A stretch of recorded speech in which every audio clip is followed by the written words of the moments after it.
Hello everyone, সবাইকে স্বাগত জানাচ্ছি আজকে আমাদের পরিবেশ রসায়নের ক্র্যাশ কোর্সের সেকেন্ড লেকচারে।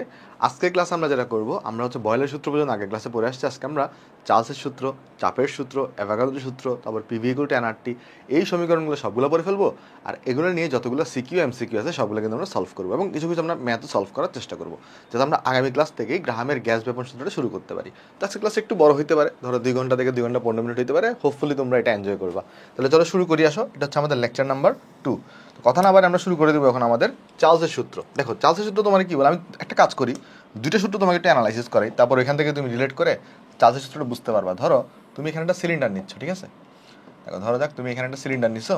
এখন এই সিলিন্ডারের এখানে ধরো এটা নাই, সামনে এটাকে আমি ধরো মুছে দিয়ে আসো, তারপর তোমাকে আমি বোঝাচ্ছি। ওকে, তাহলে এখানে একটা আমি সিলিন্ডার নিলাম।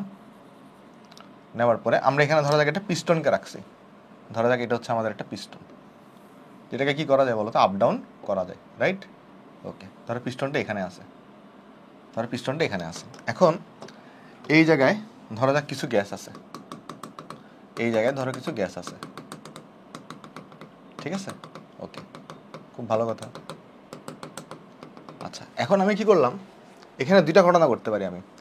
এখন আমি যেটা করলাম, ধরো আমি এই জায়গাটাতে, এই জায়গাগুলোতে আমি তাপমাত্রা ধরো বাড়াই দিলাম, ধরো তাপমাত্রাকে কি করলাম, বাড়াই দিলাম। তাহলে এবার ঘটনা কি হবে চলো দেখি তো, আসো।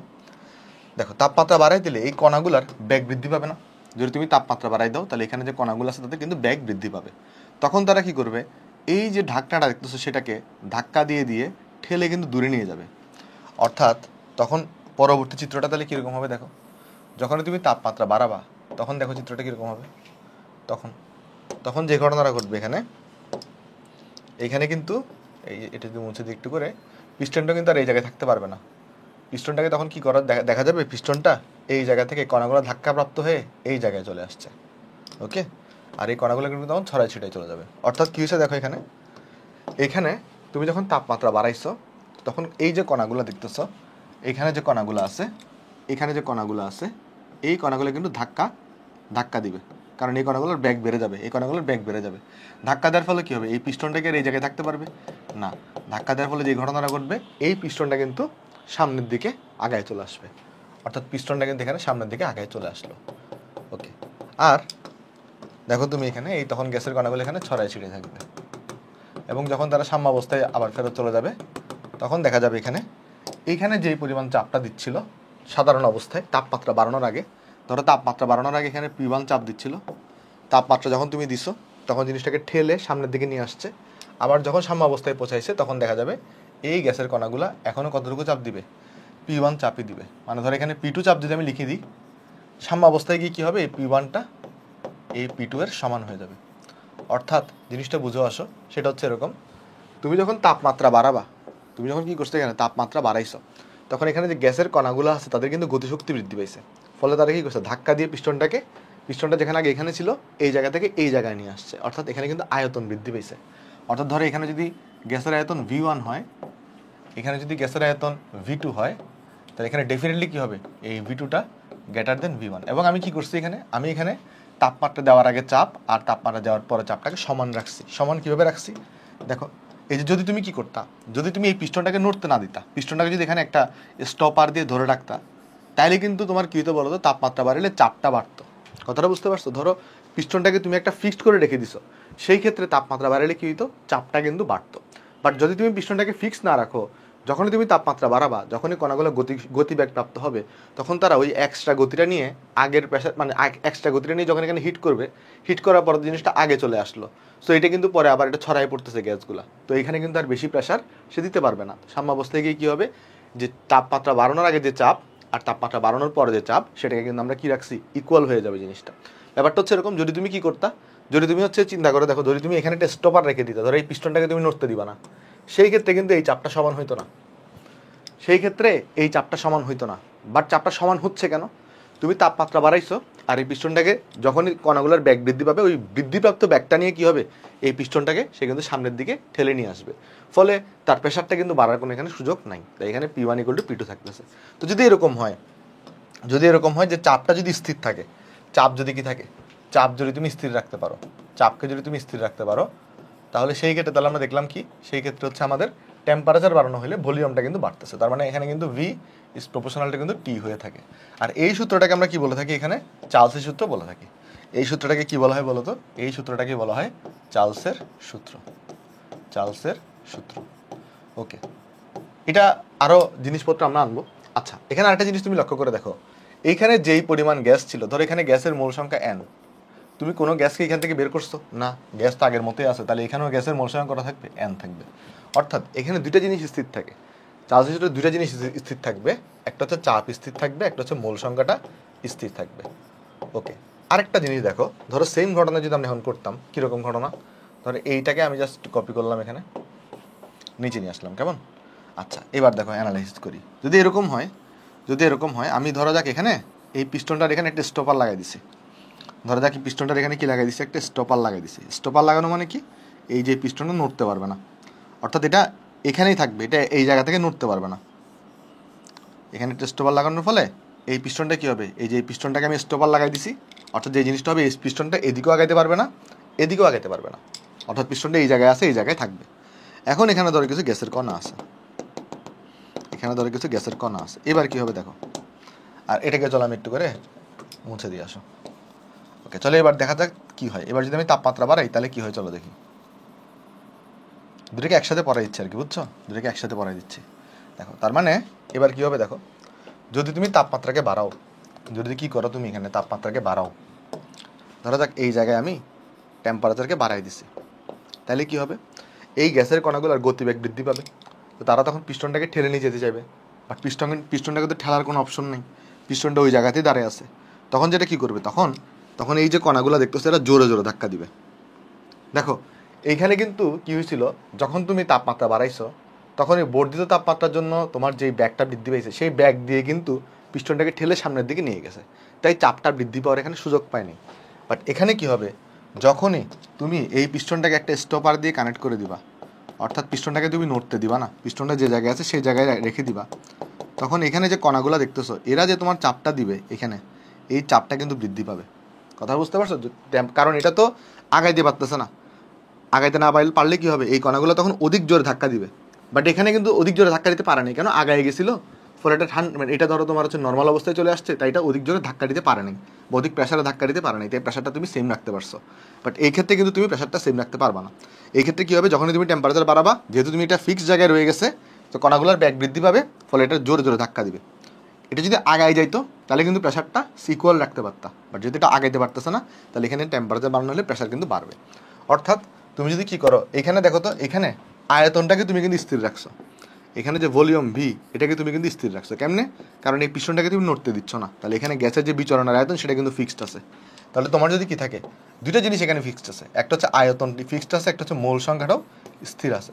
তাহলে ভি এবং এন যদি তুমি স্থির রাখো, তাহলে সেক্ষেত্রে কী হয়, pressure is proportional two temperature হয়ে থাকে, অর্থাৎ টেম্পারেচার বাড়ানো হলে প্রেশার বাড়বে। তো তোমার এখানে লক্ষ্য করে দেখো, সেটা হচ্ছে আমরা এই সূত্রটাকে আমরা কি বলবো, এটাকে আমরা বলবো চাপের সূত্র, এটাকে আমরা বলবো কি বলতো, চাপের সূত্র আমরা বলবো। ওকে, চাপের সূত্র আমরা বলবো। আচ্ছা, তারপর দেখো এইটাকে আমরা গ্যাল-লুসাকের সূত্রও বলে থাকি, এটাকে চাপের সূত্র বলা হয়, অথবা গ্যাল-লুসাকের সূত্র, এটাও আমরা বলবো। তো একটু মাথায় রাখবো আমরা, তার মানে চার্লসের সূত্রে কি হয়, চাপ স্থির থাকে, চাপ এবং মূল সংখ্যা স্থির থাকে, আর চাপের সূত্রে কি হবে, আয়তন এবং মূল সংখ্যাটা তোমার স্থির থাকবে।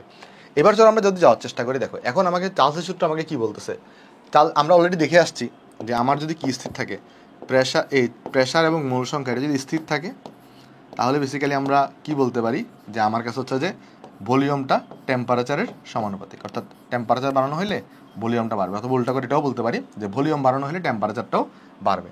আচ্ছা, এখন দেখো, ধরো 0 ডিগ্রি সেলসিয়াস তাপমাত্রায় এই অবস্থায় আয়তন, ধরো যাক সেটাকে আমরা বলতেছি ভি নট। এখন ধরো তুমি 1 ডিগ্রি তাপমাত্রা 1 ডিগ্রি সেলসিয়াস বাড়াইছো, তাপমাত্রা কি করছো, 0 ডিগ্রি সেলসিয়াস তাপমাত্রায় আয়তন কত ছিল, ভি নট ছিল, ধরো যাক তুমি 1 ডিগ্রি সেলসিয়াস তাপমাত্রা বাড়াইছো, তাহলে এই অবস্থায় আয়তন কত হবে, এই অবস্থায় আয়তনকে ধরো যাক আমি ভি নাম দিলাম, বা ভি থিটা নাম দিলাম, কি নাম দিলাম, ভি থিটা নাম দিলাম, বা তুমি চাইলে এখানে V1ও দিতে পারো, এটাকে আমরা V1 বললাম। যাও, যে তোমার 0 ডিগ্রি সেলসিয়াস তাপমাত্রায় আয়তন যদি ভি নট হয়, 1 ডিগ্রি সেলসিয়াস যখন আমি তাপমাত্রাকে 1 ডিগ্রি সেলসিয়াস বাড়াইছি, তখন ধরো যাক আয়তন কত, তখন আয়তন হচ্ছে আমার V1। এখন দেখো যেহেতু তুমি তাপমাত্রা বাড়াইছো তাহলে ডেফিনেটলি V1টা V0 থেকে কি হবে, বড় হবে। তাহলে ডেফিনেটলি এখান থেকে কি হবে, এখানে থেকে যদি আমি বলি, এই যে এই জায়গা থেকে যদি আমি বলি তাপমাত্রা যেহেতু বাড়ানো হয়েছে, তাহলে এখানে কিন্তু আমার V1টা ডেফিনেটলি V0 থেকে বড় হবে। তাহলে এখানে V1 যেটা আছে সেটা V0 থেকে বড় হবে। এখন কত হবে জিনিসটা, তো এখন এই চার্লসের সূত্র সেটা আমাকে মানে এই সূত্রটা দ্বারা আমরা বের করতে পারি যে কত হবে। দেখো কত হবে, এই যে V1 এটাই কোটা আমরা লিখবো, এটা তো V0, এটা থেকে তো বড় হবে। V1টা V0 থেকে বড় হবে কেন, কারণ তুমি তাপমাত্রা বাড়াচ্ছো, তাহলে তাপমাত্রা বাড়লে আয়তন বৃদ্ধি পাবে। তাহলে বড় হওয়া মানে এখানে একটা প্লাস দিতে হবে। এখন কত হবে, তুমি 1 ডিগ্রি সেলসিয়াস বাড়াইছো না, তো তখন বলা হয় যে তোমার প্রতি ডিগ্রি সেলসিয়াস বাড়ানো হইলে এই যে আয়তনটা সেটা 0 ডিগ্রি সেলসিয়াস তাপমাত্রা আয়তনের 1/273 অংশ আকারে বৃদ্ধি পায়। যদি তুমি তাপমাত্রা বাড়াও তাহলে আয়তনটা 0 ডিগ্রি সেলসিয়াস তাপমাত্রার আয়তনের 1/273 অংশ আকারে বৃদ্ধি পাবে। তাপমাত্রা যদি কমাও তাহলে কিন্তু এখানে মাইনাস হবে। সো এটা নিয়ে চিন্তা করা লাগবে না, বাট এমনি বললাম আর কি, যদি তুমি তাপমাত্রা বাড়াও তাহলে আয়তন বাড়বে, আয়তন বাড়লে এখানে প্লাস হবে। যদি তাপমাত্রাকে তুমি কমাইতা, ধরো 0 থেকে তুমি -1-এ আনছো, সেই ক্ষেত্রে কী হবে, সেই ক্ষেত্রে কিন্তু আয়তনটা বিয়োগফল হবে। সেটা মনে রাখা লাগবে না। কেন মনে রাখা লাগবে না, আমি তোমাকে শিখাচ্ছি, আসো। তাহলে এখানে আমি কি বলে, চার্লসের সূত্র আমাকে কি বলে, যে তোমার যদি কি করো, চাপ স্থির যদি রাখো, তুমি যদি চাপকে স্থির রাখো, চাপ স্থির থাকলে নির্দিষ্ট ভরের গ্যাসের গ্যাসের যে আয়তন তার প্রতি ডিগ্রি সেলসিয়াস তাপমাত্রার বৃদ্ধি বা হ্রাসের জন্য 0 ডিগ্রি সেলসিয়াস তাপমাত্রায় ওই গ্যাসের আয়তনের 1/273 অংশ করে বৃদ্ধি বা হ্রাস পায়। তার মানে তুমি যদি কি করো, এই যে 1 ডিগ্রি সেলসিয়াস বাড়াইছিলা, তাই তোমার আয়তনটা কি হয়েছে, এই যে 0 ডিগ্রি সেলসিয়াসের তো আয়তনটা আছেই, এর সাথে সাথে আরও ওই 0 ডিগ্রির 1/273 অংশ করে বৃদ্ধি পাইছে। তাহলে 1 ডিগ্রি বাড়াইলে ঘটনা হচ্ছে এরকম। তাহলে আমি যদি θ°C বাড়াইতাম, তখন সেটাকে আমি বলতাম, আমি এখানে লিখি তাহলে, যদি θ°C তাপমাত্রা বাড়ানো হয়, তাহলে সেই ক্ষেত্রে আমাকে তুমি বলো তো, তাহলে এখানে V⁻θ কত হবে, V0, 1 ডিগ্রির জন্য সূত্র হচ্ছে এটা, তাহলে এখানে আসবে θ°C বাড়ানো হলে θ/273 গুণন V0। তো এটাই হচ্ছে আমার একটা মেইন সূত্র এই আমাদের চার্লসের। তাহলে এটাই কি, চার্লসের সূত্রের মেইন রূপ। কেমন? সো এখানে মাইনাসের জন্য, হ্রাস করার জন্য কেন মনে রাখতে হবে না, ধরো তুমি যদি 1 ডিগ্রি সেলসিয়াস হ্রাস করতা, তখন থিটার জায়গায় তুমি কত বসাইতা, -1 বসাইতা, তখন আলটিমেটলি বাই ডিফল্ট এখানে মাইনাস চলে আসতো। মানে এখানে তুমি সবসময় প্লাস দিয়ে হিসাব করবা, থিটা যদি প্লাস হয় তাহলে প্লাস বসাবা, মাইনাস হলে মাইনাস বসাবা, তো মাইনাস হলে অটোমেটিক মাইনাস চলে আসবে। সো এখানে একটা জিনিস দেখো, লক্ষ্য করার বিষয় যেটা, সেটা হচ্ছে এখানে আমরা যে থিটাটা বসাই, এখানে আমরা যে থিটাটা বসাবো, সেই থিটা কিন্তু কোন এককে প্রকাশিত, এই থিটাটা কিন্তু ডিগ্রি সেলসিয়াস এই এককটাই প্রকাশিত। এই যে থিটা দেখতেছো তুমি, এই থিটা কিন্তু ডিগ্রি সেলসিয়াস এই এককে কিন্তু প্রকাশিত। এরপরে এটাকে যদি মডিফাই করা হয়, মডিফাই করার পরে অ্যাকচুয়ালি এখানে আরেকটা সূত্র পাওয়া যায়। কীভাবে মডিফাই করা হয় আমি তোমাকে যদি একটু ধারণা দিই, এখানে তুমি ভি থিটাটাকে এখানে লিখো, V⁻θ কি লিখতে পারো, এখানে দেখো তো V0টা কমন যাবে না, তো V0 যদি কমন যায় তাহলে অ্যাকচুয়ালি কী হয়, এখানে এই যে 1 + θ/273, আর এরপর যদি করো এখানে এটাকে লিখতে পারো V0, নিচে থাকবে তোমার 273, আমি একটা জাস্ট দেখাই দিচ্ছি, তাহলে এখানে থাকবে θ + 273, দেখো বুঝতেছো কিনা। আর ইকুয়াল টু, তাহলে আমি কি লিখতে পারবো এখানে, এই যে V⁻θ = দেখো তো এই থিটাটা তোমার ডিগ্রি সেলসিয়াসে, এই থিটা হচ্ছে তোমার ডিগ্রি সেলসিয়াসে, তো ডিগ্রি সেলসিয়াসে যদি তুমি 273 যোগ করো তাহলে কিন্তু কেলভিন এককে আমরা তাপমাত্রা পাই। তখন আমরা লিখতে পারি অ্যাকচুয়ালি এরকম, যে V0/273, আর এই যে থিটা প্লাস এটাকে আমরা কিন্তু বড় হাতের টি লিখতে পারি। এই যে θ + 273 সেটাকে আমরা কি লিখতে পারি, বড় হাতের টি, এটা কিন্তু কেলভিন এককে প্রকাশিত। তাহলে এই যে বড় হাতের টি তুমি দেখতেছো, এই বড় হাতের টিটা কোন এককে প্রকাশিত, এই বড় হাতের টিটা কিন্তু কেলভিন এককে প্রকাশিত। কেমন? এটা তাহলে কোন এককে প্রকাশিত, এটা কেলভিন এই এককে প্রকাশিত। আমি তোমাকে সামারি করে দিব। পরে আমরা তাহলে কি লিখতে পারি, দেখো এই যে V0/273, V0 তো কনস্ট্যান্ট, 0 ডিগ্রি সেলসিয়াস তাপমাত্রায় আয়তন, একটা ফিক্সড ভ্যালু আছে, 273 কনস্ট্যান্ট, তখন এখান থেকে কিন্তু V = T লেখা যায়। অর্থাৎ আমরা যদি সামারি করতে চাই, তোমাকে সামারি করতে যদি চাই, সামারি আমরা কি করতে পারি, দেখো সামারি তাহলে আমি এখানে করি যদি এখানে, তাহলে আমি বলতে পারি এরকম, দেখো দুইটা সূত্র আমরা এখানে পাবো। তাহলে আমরা এই জায়গায় চার্লসের সূত্র লিখতেছি, রাইট, চার্লসের সূত্র। দেখো সূত্রের মধ্যে আমরা দুইটা জিনিস পাচ্ছি, দেখো দুইটা জিনিস পাচ্ছি আমরা এখানে। একটা হইল, দেখো একটা প্রথম কথা, চার্লসের সূত্র মানে কি, স্থির থাকবে এখানে, এই জায়গায় তোমার চাপ স্থির থাকবে এবং মোল সংখ্যাটা স্থির থাকবে। যদি স্থির থাকে তাহলে এখানে আমাদের দুইটা সূত্র আসবে। একটা সূত্র হচ্ছে কি, এই যে V⁻θ এটা = V0 + θ/273 গুণন V0, আর আরেকটা সূত্র হচ্ছে V ইজ প্রপোর্শনাল টু টি, যেটাকে আমরা লিখতে পারি আবার এই যে ভি ইকুয়াল টু কে গুণন টি। আবার এটাকে আমরা লিখতে পারি যে V divided by T equal to constant. তো যেহেতু V divided by T equal to constant, তাহলে এখান থেকে আমরা এটাও লিখতে পারি যে V one by T one equal to V two by T two equal to V three by T three, এরকম করে করে এটা কনস্ট্যান্টের সমান। মানে এই সূত্রগুলো এখানে মডিফাই করা যায়, বাট সূত্রগুলো সবগুলোতে কি আছে বলতো, প্রেশার আর মোল সংখ্যাটা তোমার ক্ষেত্রে কি থাকবে, স্থির থাকবে। আর একটা যেটা ব্যাপার আছে সেটা হচ্ছে এরকম, তুমি যদি এই সূত্রটা ইউজ করো তাহলে এই সূত্র অনুযায়ী, প্রথম সূত্র অনুযায়ী তোমার কিন্তু যে থিটা আছে এটা কিন্তু ডিগ্রি সেলসিয়াসে প্রকাশিত। এই যে এই থিটাটা, এটা কিন্তু তোমার খেয়াল রাখবে অবশ্যই ডিগ্রি সেলসিয়াসে প্রকাশিত। বাট এখানে যে তাপমাত্রা দেখতেছো টি, এটা হচ্ছে তোমার কেলভিন এককে প্রকাশিত। এই জিনিসটা কিন্তু লক্ষ্য রাখবা। এখন আমরা এখান থেকে যদি গ্রাফগুলো বের করতে চাই, ধর এখানে দুইটা গ্রাফ আছে, দুইটা গ্রাফ তোমাকে দেখাই আসো, দুইটা গ্রাফ আমরা এখানে আঁকবো। দেখো দুইটা গ্রাফ আছে এখানে, তো আঁকি। ধরো আমি যদি একটা এখানে এক্স অক্ষ দিলাম, তারপর তোমার ধরা যাক এখানে আমি নিচে আমি ওয়াই অক্ষ দিচ্ছি, এখানে আমি ওয়াই অক্ষ দিলাম, ঠিক আছে, এখানে আমি ওয়াই অক্ষ দিলাম। ওকে, তাহলে দেওয়ার পরে দেখো এখন আমি ফার্স্টে আগে এই ভি থিটার গ্রাফটা আঁকবো। ভাই এখানে ভি থিটা লিখছেন, আবার এখানে ভি লিখছেন কেন? দুটো আসলে সেম। এখানে ভি থিটা দ্বারা বোঝানো হচ্ছে যেন তুমি এই সূত্রটা মনে রাখতে পারো সেটা, আর এখানে ভি তুমি এই সূত্রটা মনে রাখবে, মানে দুটো অ্যাকচুয়ালি সেম, ভি থিটা আর ভি অ্যাকচুয়ালি সেম। বাট আমি বোঝানোর জন্য মানে যেন তুমি বুঝতে পারো, মানে ক্লিয়ার আইডি মানে ডিফারেন্স করতে পারো। যখনই তুমি ভি দেখবা তখনই তুমি এই সূত্র বসাবা, যখনই তুমি ভি থিটা দেখবা তখনই তুমি এই সূত্র বসাবা। বাট ভি থিটা আর ভি কিন্তু সেম, জাস্ট দুটো আলাদা আলাদাভাবে প্রকাশ করছি আমরা, আর কিছুই না। এখন দেখো আমি যদি ভি থিটা এটা বনাম, ভি থিটা এটা বনাম থিটার গ্রাফ আঁকতাম, যেটা ডিগ্রি সেলসিয়াসে প্রকাশিত। থিটা হচ্ছে কোন এককে প্রকাশিত? Degree Celsius. তাহলে এই গ্রাফটা কিরকম হইতো জানো? এই গ্রাফটা হয়তো তোমার এই যে দেখো এই গ্রাফটা এরকম হইতো। কেন এরকম হয়েছে দেখো, খেয়াল ভালো করে লক্ষ্য করে দেখে আসো। এই ভ্যালুটাকে আমি কি বলবো? আমি এই তাপমাত্রাকে আমি বলতে পারি 0 ডিগ্রি সেলসিয়াস। তাহলে এখানে যে ভ্যালুটা আছে এটা হচ্ছে 0 ডিগ্রি সেলসিয়াস তাপমাত্রায় আয়তন, তাহলে এটা হচ্ছে ভি নট। আচ্ছা এই জায়গায় আয়তন কত? এই জায়গায় যদি তুমি ভলিউম বের করো, এই জায়গায় ভি থিটা এটা ভ্যালু হচ্ছে 0। আর যেই তাপমাত্রায় ভি থিটা 0 হয় সেটা হচ্ছে -273.16 ডিগ্রি সেলসিয়াস। তাহলে যেই তাপমাত্রায় ভিটা 0 হয়ে থাকে সেই ক্ষেত্রে সেই তাপমাত্রাকে আমরা বলি পরম শূন্য তাপমাত্রা। তাহলে এটাকে বা এটাকে আমরা 0 কেলভিনও বলতে পারি, এটাকে আমরা 0 কেলভিনও বলতে পারি। তাহলে এই তাপমাত্রাকে আমরা কি বলবো, কি নাম দেবো এই তাপমাত্রাকে? এই তাপমাত্রাকে নাম দেওয়া হয় পরম শূন্য তাপমাত্রা। এই তাপমাত্রার নাম হচ্ছে আমাদের পরম শূন্য তাপমাত্রা, অ্যাবসলিউট জিরো টেম্পারেচার। তাহলে এটাকে আমরা বলবো পরম শূন্য তাপমাত্রা। মনে রাখবা পরম শূন্য তাপমাত্রাতে কয়েকটা জিনিস ঘটে। কি ঘটে? একটা হচ্ছে এই তাপমাত্রায় গ্যাসের আয়তন 0 হয়। 2 নম্বর কাহিনী হচ্ছে এই তাপমাত্রায় গ্যাসের গতিশক্তি শূন্য হবে। ঠিক আছে, এই তাপমাত্রায় গ্যাসের কি হবে? গতিশক্তি শূন্য হয়ে যাবে। তাহলে আমাদের পরম শূন্য তাপমাত্রাতে কি হবে? আয়তন শূন্য হবে এবং গতিশক্তিও কি হয়ে যাবে? 0 হয়ে যাবে। ওকে, সো এটা হচ্ছে আমার একটা চিত্র। আর তোমাকে যদি এটা এরকম কেন হইলো, এটা থেকে তো y = mx + c এর মতো। খেয়াল করে দেখো, এই যে তোমার এখানে যদি লক্ষ্য করে দেখো, এইটা হচ্ছে ভি থিটা হচ্ছে তোমার কি y, আর এখানে x কোনটা? x হচ্ছে তোমার থিটা। তাহলে এখানে তুমি যদি এটাকে কম্পারিজন করো, আমি যদি তোমাকে কম্পারিজন করে দেখাই, মানে এই নিচে এই সূত্রটা লিখে এখানে আসো, যে একটা যে সূত্র লিখলাম V theta equal to V naught plus, এটাকে এরকম লেখা যায় কিনা দেখো তো, V naught divided by 273, V naught divided by 273 গুণন থিটা।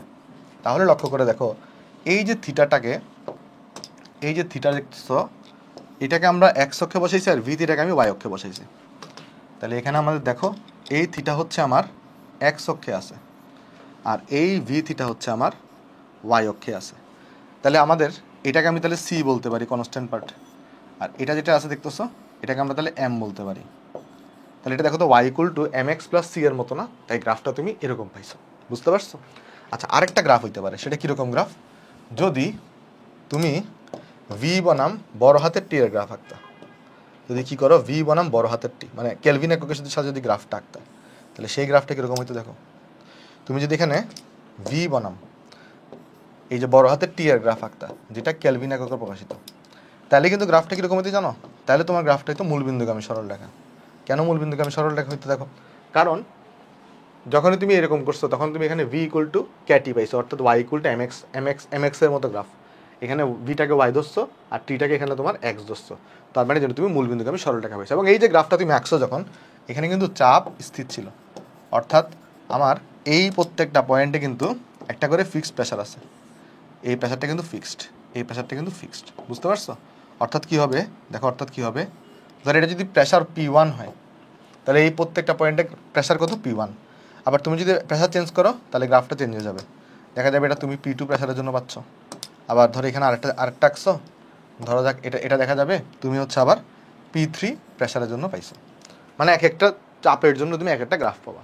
ওকে, সো আমরা আশা করি বুঝাতে পারছি তোমাকে। চলো নেক্সটে চলে যাই।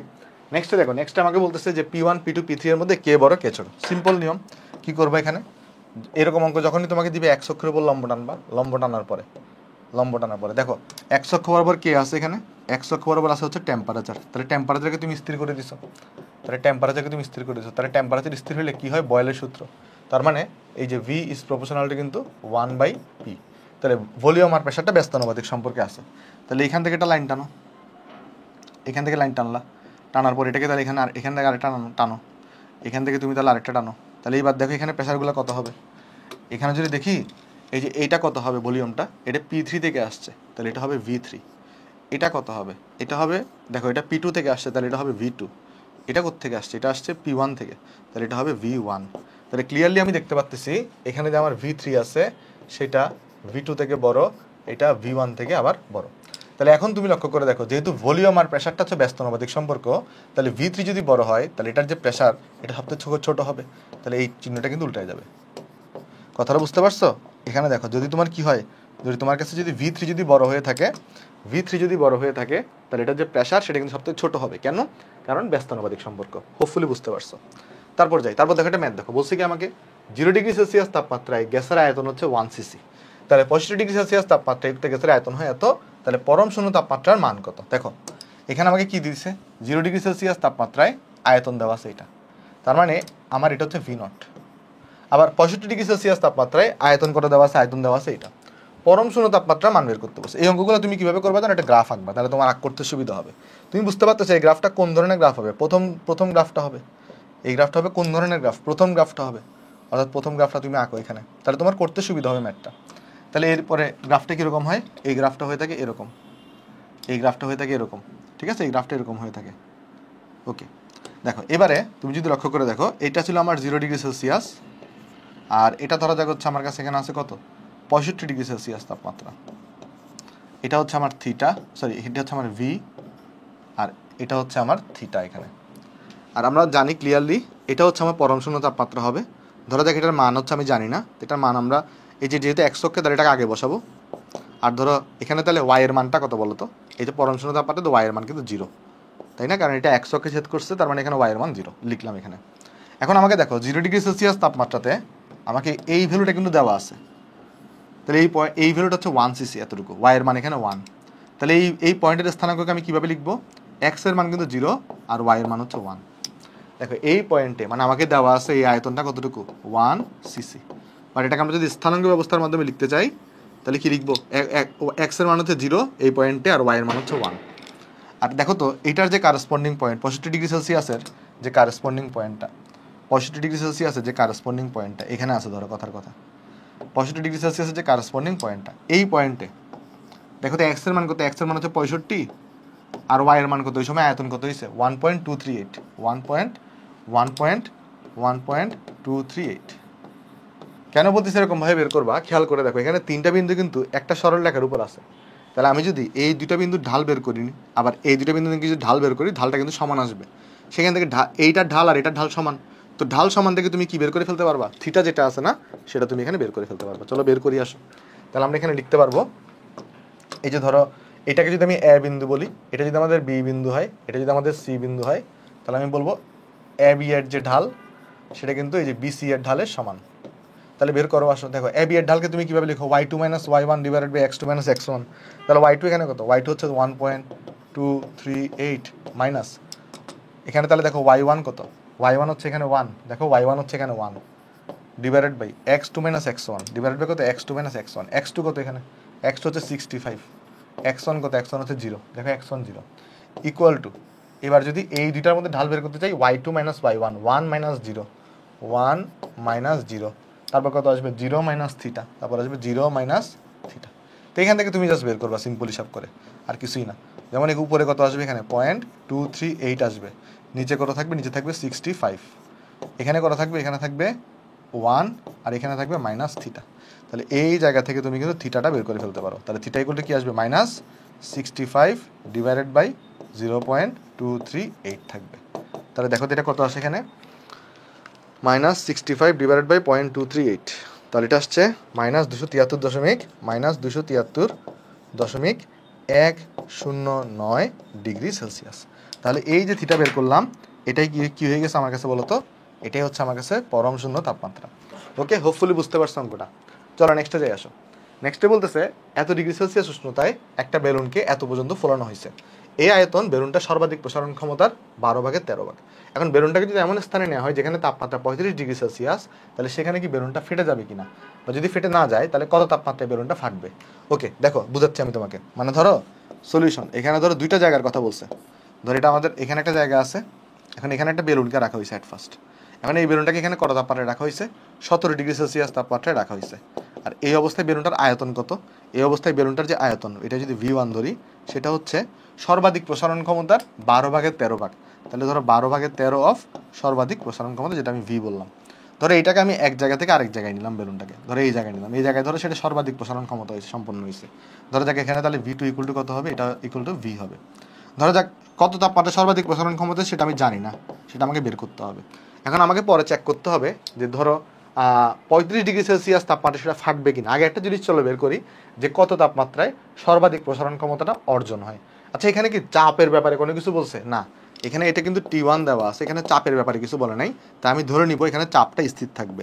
যদি কোয়েশ্চনে তোমাকে যেটা নিয়ে কোনো কথা বলবে না, তুমি কি ধরে নিবা, সেই জিনিসটা এখানে কি থাকবে, স্থির থাকবে। তাহলে এখানে আমি যদি T2 বের করতে চাই, তাহলে T আর V কিন্তু প্রপোর্শনাল সম্পর্ক, তাহলে এখানে হবে V2, নিচে হবে V1, এখানে হবে T1। তাহলে এখন জাস্ট তুমি সিম্পল ভ্যালু বসাও।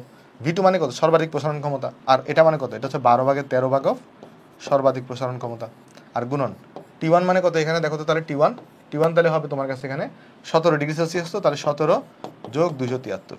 তাহলে এখন আমরা আগে চেক করতেছি কত তাপমাত্রায় এটা তোমার ফাটবে বেলুনটা। তাহলে এখন দেখো, তাহলে এখানে আসবে 17, মানে এখানে আসবে তোমার কত, 13/12 চলে আসবে, এটা 13/12 গুণন এটা আসবে 290, অর্থাৎ এটা চলে আসছে এখানে 314.167, 314.167 কেলভিন।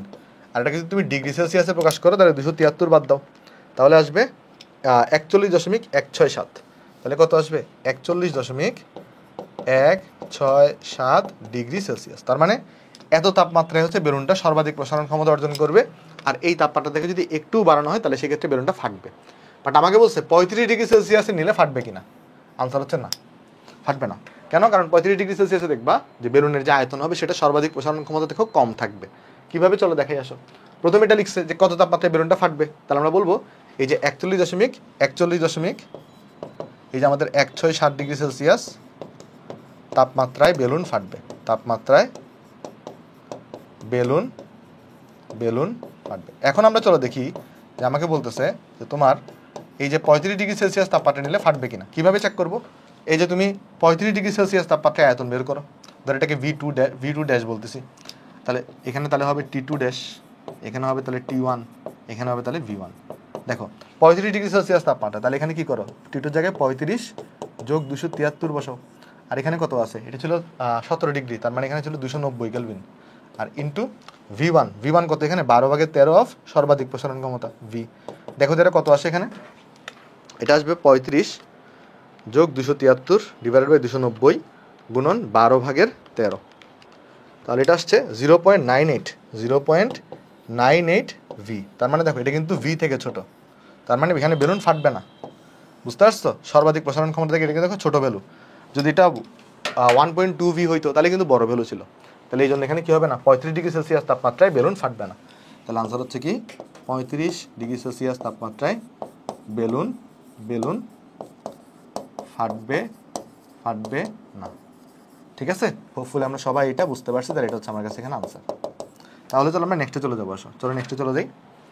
নেক্সটে বলতেছে এত তাপমাত্রায় বায়ুপূর্ণ একটা ফ্লাস্কের আয়তন এত, স্থির চাপে ফ্লাস্কের তাপমাত্রা এত থেকে এত উন্নীত করা হলে কি পরিমাণ গ্যাস ফ্লাক্স থেকে বেরিয়ে আসবে। দেখো বলতেছে তোমার কাছে ইনিশিয়াল আয়তন দেওয়া আছে এত, তার মানে এটা কি, এটা হচ্ছে তোমার কাছে এখানে V1, এটা হচ্ছে তোমার কাছে এখানে V1। এখন বলতেছে তুমি চাপকে স্থির রাখছো, তাহলে এখানে চার্লসের সূত্র ইউজ হবে। তাপমাত্রাকে তুমি এত থেকে এত বানাইছো, তাহলে ধরো দেখ এই তাপমাত্রা হচ্ছে T1, এই তাপমাত্রা হচ্ছে T1, এই তাপমাত্রা হচ্ছে T2। তখন ডেফিনেটলি এখানে ভলিউমটা বেড়ে যাবে। তো একটা ফ্লাস্কের মধ্যে কতটুকু ভলিউম থাকতে পারবে, ফ্লাস্কের আয়তনের সমান। তো এক্সট্রা ভলিউম যেটা ক্রিয়েট হবে সেটা কি হবে, পাত্র থেকে কিন্তু বের হয়ে আসবে। অর্থাৎ তুমি চিন্তা করে দেখো, এখানে তুমি কিন্তু তাপমাত্রা যেটা আছে T2টা, এটা কিন্তু T1 থেকে বড় রাখছো, তাহলে ডেফিনেটলি ওই অবস্থায় গ্যাসের আয়তনটা V1 থেকে বড় হয়ে যাবে। তো ফ্লাস্কের আয়তন তো V1 সমান ছিল, তাহলে এখানে কি হবে তখন বলো তো, এই যে তোমার এক্সট্রা যে ভলিউমটা হয়েছে delta V equal to V2 minus V1, এটা কিন্তু বেরিয়ে আসবে। আর এটাই তোমাকে বের করতে হবে যে কত আয়তন বেরিয়ে আসবে। একদম ইজি ম্যাথ। তো চলো করার চেষ্টা করি। এখানে অ্যাট ফার্স্ট তুমি তাহলে কি করে এখানে এই V2 বের করবা, রাইট? তো V এর সাথে তো T সমানুপাতিক, তাহলে এখানে T2 বসাবা, এখানে T1 বসাবা, এখানে V1 বসাবা। তাহলে দেখো T2 কত, এখানে T2 হচ্ছে তোমার 27 ডিগ্রি, তার মানে 300 কেলভিন, আর T1 হচ্ছে 298 কেলভিন, আর এখানে তোমার তাহলে V1 কত 0.5। তাহলে দেখো এটা কত আসে, এখানে এটা আসবে 300/298 ইন্টু 0.5। তাহলে এটা চলে আসছে আমার একটা বড় ভ্যালু আসছে। আমি যদি নর্মাল মোডে করি এটাকে, তাহলে 0.50.3356 এত মিটার কিউব। যেহেতু এটা মিটার কিউবে ছিল V1টা, তাহলে এটা মিটার কিউব। তাহলে এটা হচ্ছে V2। তাহলে আমাকে বলছে কতটুকু কি পরিমাণ গ্যাস বেরিয়ে যাবে, তাহলে গ্যাস বেরোবে, গ্যাস বেরিয়ে যাবে, যেটাকে আমি ডেল্টা V বলতে পারি। তাহলে এটা ইকুয়াল টু কত, এই যে V2 মাইনাস V1। তুমি ক্যালকুলেশন করে দেখো, পয়েন্ট এটা থেকে তুমি যদি বাদ দাও তাহলে দেখবা 0. তোমার কাছে কত থাকবে, 0.00336 মিটার কিউব। সো এটা হচ্ছে তোমার কাছে এখানে আনসার, বুঝছো? তাহলে এটা হচ্ছে তোমার কাছে এখানে আনসার। তাহলে আশা করি বুঝতে পারছি আমরা। চলো নেক্সটে চলে যাই। নেক্সটে এখন আমরা আলোচনা করবো যে চাপীয় সূত্রটা, সেম টু সেম সূত্র। দেখো ওই যে আমি যদি এখানে বলি আমার যে 0 ডিগ্রি সেলসিয়াস তাপমাত্রায় চাপ আছে, সেটাকে আমরা কত বলবো, চাপটাকে ধরা যাক আমি হচ্ছে P0 বলবো। আর ধরো 1 ডিগ্রি সেলসিয়াস তাপমাত্রায় যে চাপ থাকবে সেটাকে ধরা যাক হচ্ছে আমি P1 বললাম। তো ডেফিনেটলি চাপ, আমরা তাপমাত্রা বাড়ানো হলে চাপ বাড়বে, যেহেতু আয়তনটাকে আমি ফিক্স করে রাখছি। তাহলে এখানে কি হবে, এখানে ডেফিনেটলি P1টা P0 থেকে বড়। তাহলে বাট P1টাকে তাহলে আমি কীভাবে প্রকাশ করবো, P1টাকে তাহলে আমি লিখতে পারবো এভাবে, P1 ইকুয়াল টু হবে এই যে P0 প্লাস 1/273, মানে আগের মতো P0। অর্থাৎ যদি তুমি θ ডিগ্রি সেলসিয়াস তাপমাত্রা বাড়াও, তাহলে P θ ইকুয়াল টু কত হবে, P0 প্লাস θ ডিভাইড বাই 273 গুণন P0 হবে। তাহলে এইটা হচ্ছে আমার একটা ফর্মুলা। বাট এই ফর্মুলা আমি তখনই অ্যাপ্লাই করতে পারবো যদি আমার কাছে কি থাকে, আয়তন এবং মোল সংখ্যাটা স্থির থাকে। তাহলে এই সূত্রে কিন্তু আমার আয়তন এবং মোল সংখ্যাটা স্থির আছে। আর পরে এটাকে মডিফাই করে কীরকম সূত্র বানানো যায়, এই যে P is proportional two T, এই সূত্রটাও কিন্তু বানানো যায়। তো এখানের মধ্যে যেটা কেয়ারফুল থাকতে হয় আমাদের, সেটা হচ্ছে এখানে যে থিটা দেখতেছো তুমি, এই থিটা কিন্তু ডিগ্রি সেলসিয়াসে প্রকাশিত, বাট এখানে যে টি দেখতেছো, এই টিটা কিন্তু কেলভিন এককে প্রকাশিত। এই জিনিসটা আমাদের মাথায় রাখতে হবে। আর পরে P/T ইকুয়াল টু ধ্রুবক হবে, তাহলে P1/T1 ইকুয়াল টু P2/T2 এরকম কিন্তু লেখা যায়। এখান থেকেও তুমি দুইটা গ্রাফ পাবা, এখান থেকেও তুমি দুইটা কিন্তু গ্রাফ পাবা। কীরকম গ্রাফ পাবা দেখো, তুমি যদি একটা গ্রাফ আঁকতে চাও, যে ধরো এখানে আমি দুইটা গ্রাফ আঁকবো, একটা গ্রাফ হচ্ছে আমি x অক্ষ দিলাম এখানে, আর এই জায়গায় ধরো একটা y অক্ষ দিলাম।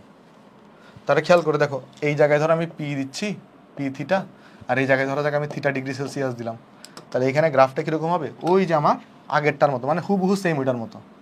তাহলে এখানে আমাদের এখানে যেটা থাকবে, এটা এই তাপমাত্রাকে আমি বলবো 0 ডিগ্রি সেলসিয়াস, আর এখানে যে প্রেশারটা আছে, এই যে প্রেশারটা, এটাকে আমি বলবো P0। আর এটা কত হবে আমাদের, এখানে হচ্ছে আমার তাপমাত্রা হবে -273.16 ডিগ্রি সেলসিয়াস বা 0 কেলভিন। ওকে, আর আরেকটা তুমি গ্রাফ পাবা, ওটা হবে মূলবিন্দুগামী সরল রেখা, যদি তুমি P বনাম T এর গ্রাফ আঁকো। যদি তুমি কি করো, P বনাম T এর গ্রাফটা যদি আঁকো, ধরা যাক এখানে আমি y অক্ষে প্রেশারকে নিলাম, আর x অক্ষে আমি টেম্পারেচার দিলাম, যেটা কেলভিন এককে।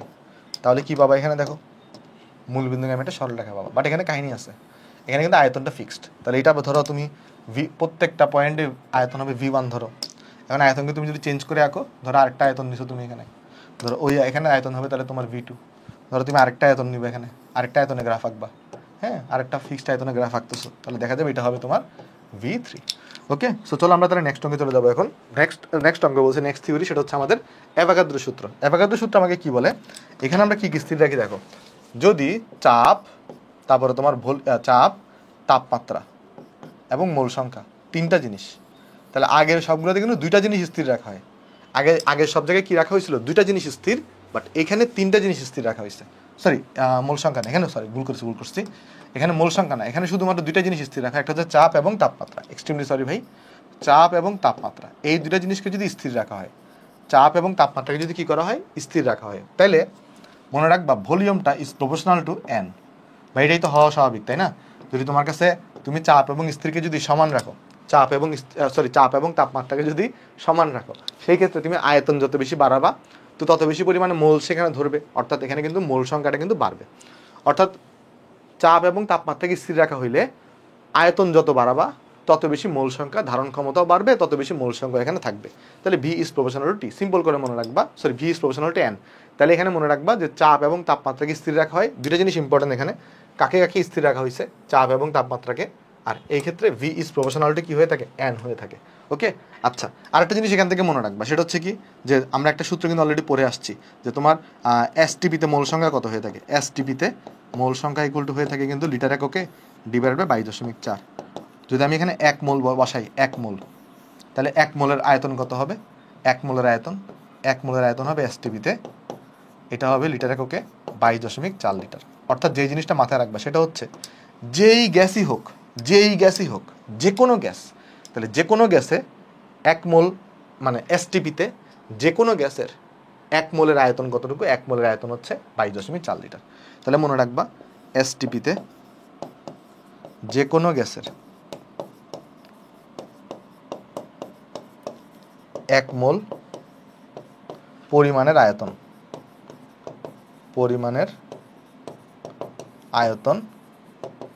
এটা কত হবে, এটা ইকুয়াল টু হবে 22.4 লিটার। এটা কিন্তু এমসিকিউতে থাকে, বুঝছো? এই জিনিসটা ভালো করে পড়বা, এই জিনিসটা কিন্তু এমসিকিউতে থাকে, সো এটাকে আমি স্টার মার্ক করে দিই। তো এখন আমরা যেটা করতে পারি, আমরা এখন এই যে 4টা সূত্রকে জোড়া লাগে, আমরা তাহলে এখন এই যে আমাদের মেইন সূত্রটা বানাইতে পারি। দেখো মেইন সূত্রটা কি হবে আমাদের, ওই যে পিভি ইকুয়াল টু এনআরটি আর কি, আর কিছুই না। দেখো আমাদের মেইন সূত্র যেটা আছে, তুমি কি পাইছো, দেখো বয়েলের সূত্র পাইছো ফার্স্টে আগে। তো বয়েলের সূত্র তুমি কি পাইছো, বয়েলের সূত্র তুমি পাইছো যে V is proportional two 1/p পাইছো। তারপর তুমি পাইছো চার্লসের সূত্র তুমি কি পাইছো, ভি ইজ প্রপোর্শনাল টু টি পাইছো। আবার তুমি পাইছো কি বলতো, তুমি পাইছো হচ্ছে এখানে চাপের সূত্র। তো এই সূত্র অনুযায়ী তুমি কি পাইছো এখানে, এই সূত্র অনুযায়ী পাওয়া গেছে যে আমাদের পি ইজ প্রপোর্শনাল টু টি। আর আরেকটা পাইলাম হচ্ছে আমরা অ্যাভোগাদ্রোর সূত্র, অ্যাভোগাদ্রো যেটা আছে সেটা সূত্র। এই সূত্র অনুযায়ী আমরা পাইছি এখানে V is proportional to N.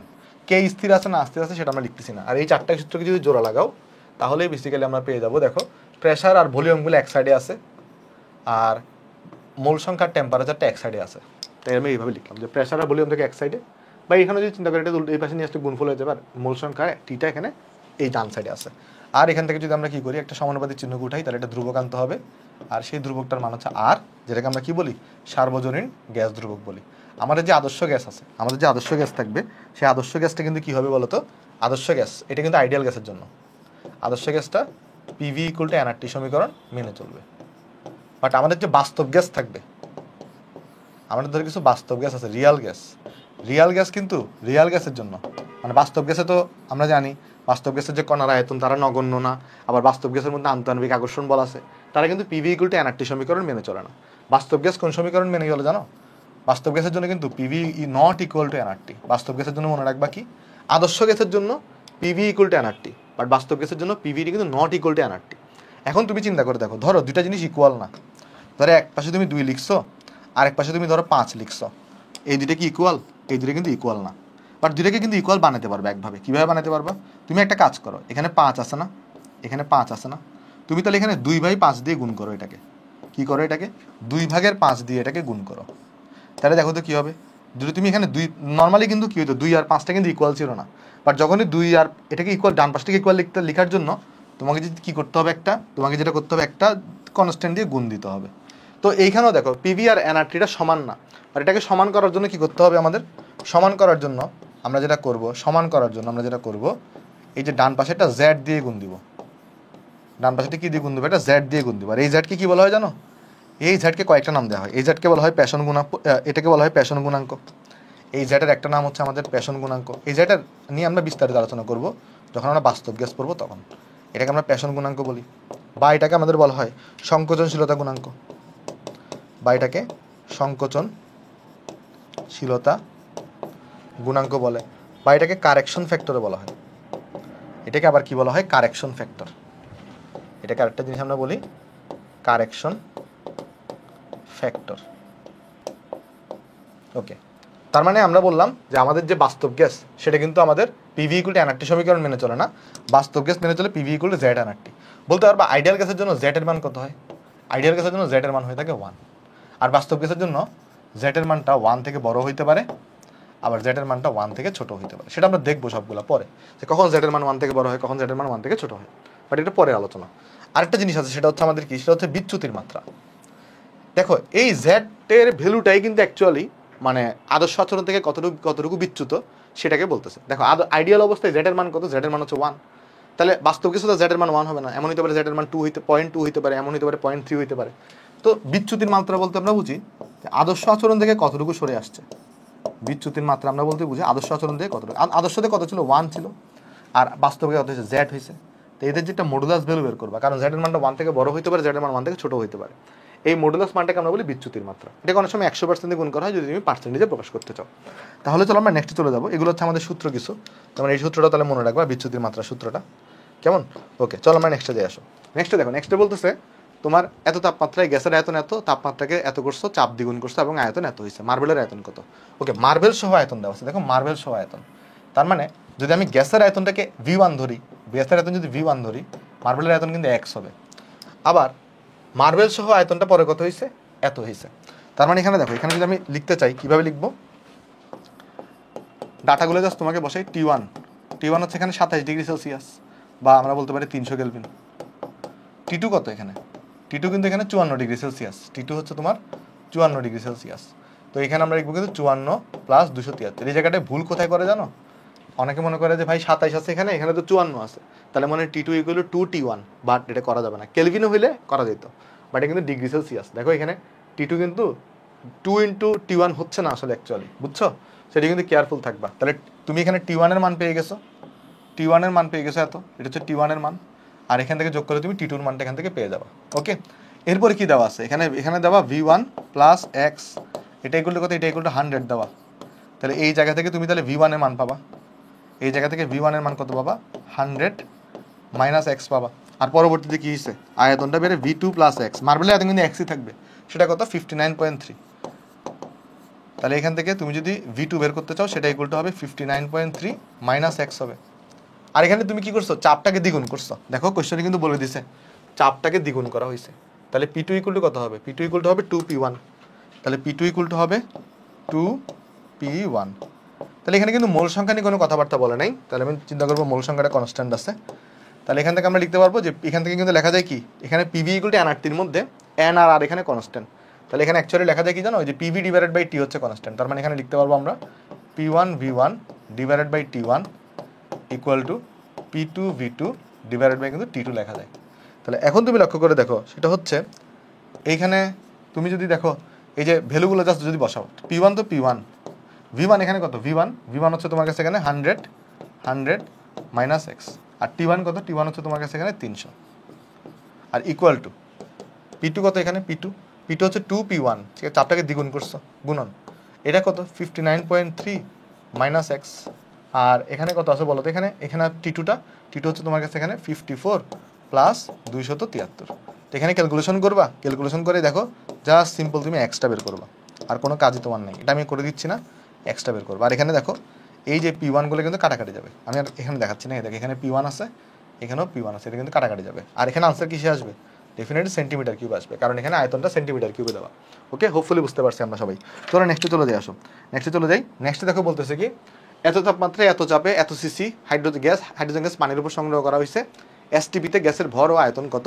R 17 degree Celsius তাপমাত্রায় আমার জলীয় বাষ্পের চাপ দেওয়া আছে। তার মানে যখন তুমি পানির উপর থেকে আমাদের কি সংগ্রহ করবা, এই যে হাইড্রোজেন গ্যাসটা সংগ্রহ করবা, তখন কিন্তু কি চলে আসবে? কিছুটা জলীয় বাষ্প সেখানে চলে আসবে। এটা দেখাইছি তোমাদেরকে আমি, দেখো তোমাদের এই ফিগারটা মনে আছে কিনা। তোমাদেরকে এরকম একটা ফিগার দেখাইছিলাম, গত ক্লাসে দেখাইছি আমরা। ধরো এখানে তুমি যেটা বিকারকে নিছো, এখানে ধরো তোমার পানি আছে, এই জায়গায় কি আছে? এই জায়গায় পানি আছে।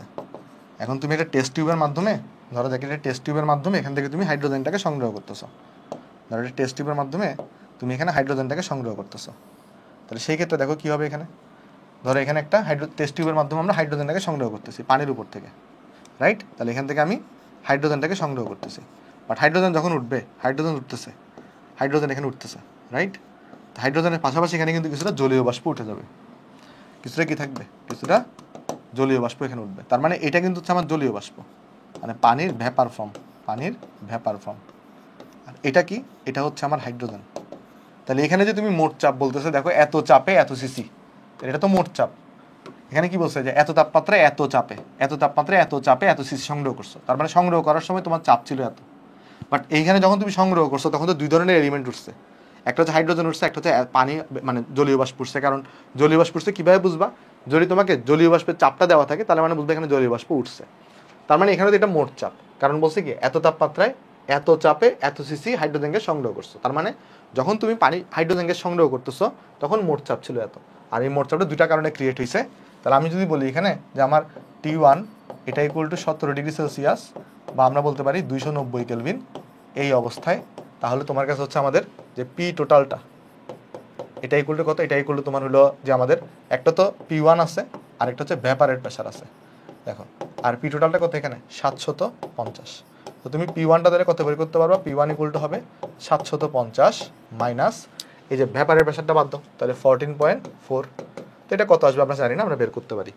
ওকে, তার মানে এখানে আমি যদি বের করি তাহলে P1 দেখো এটা কত আসে, এখানে এখানে আসবে তোমার 750 মাইনাস 14.4, তাহলে চলে আসছে 735.6 মিলিমিটার পারদ-চাপ।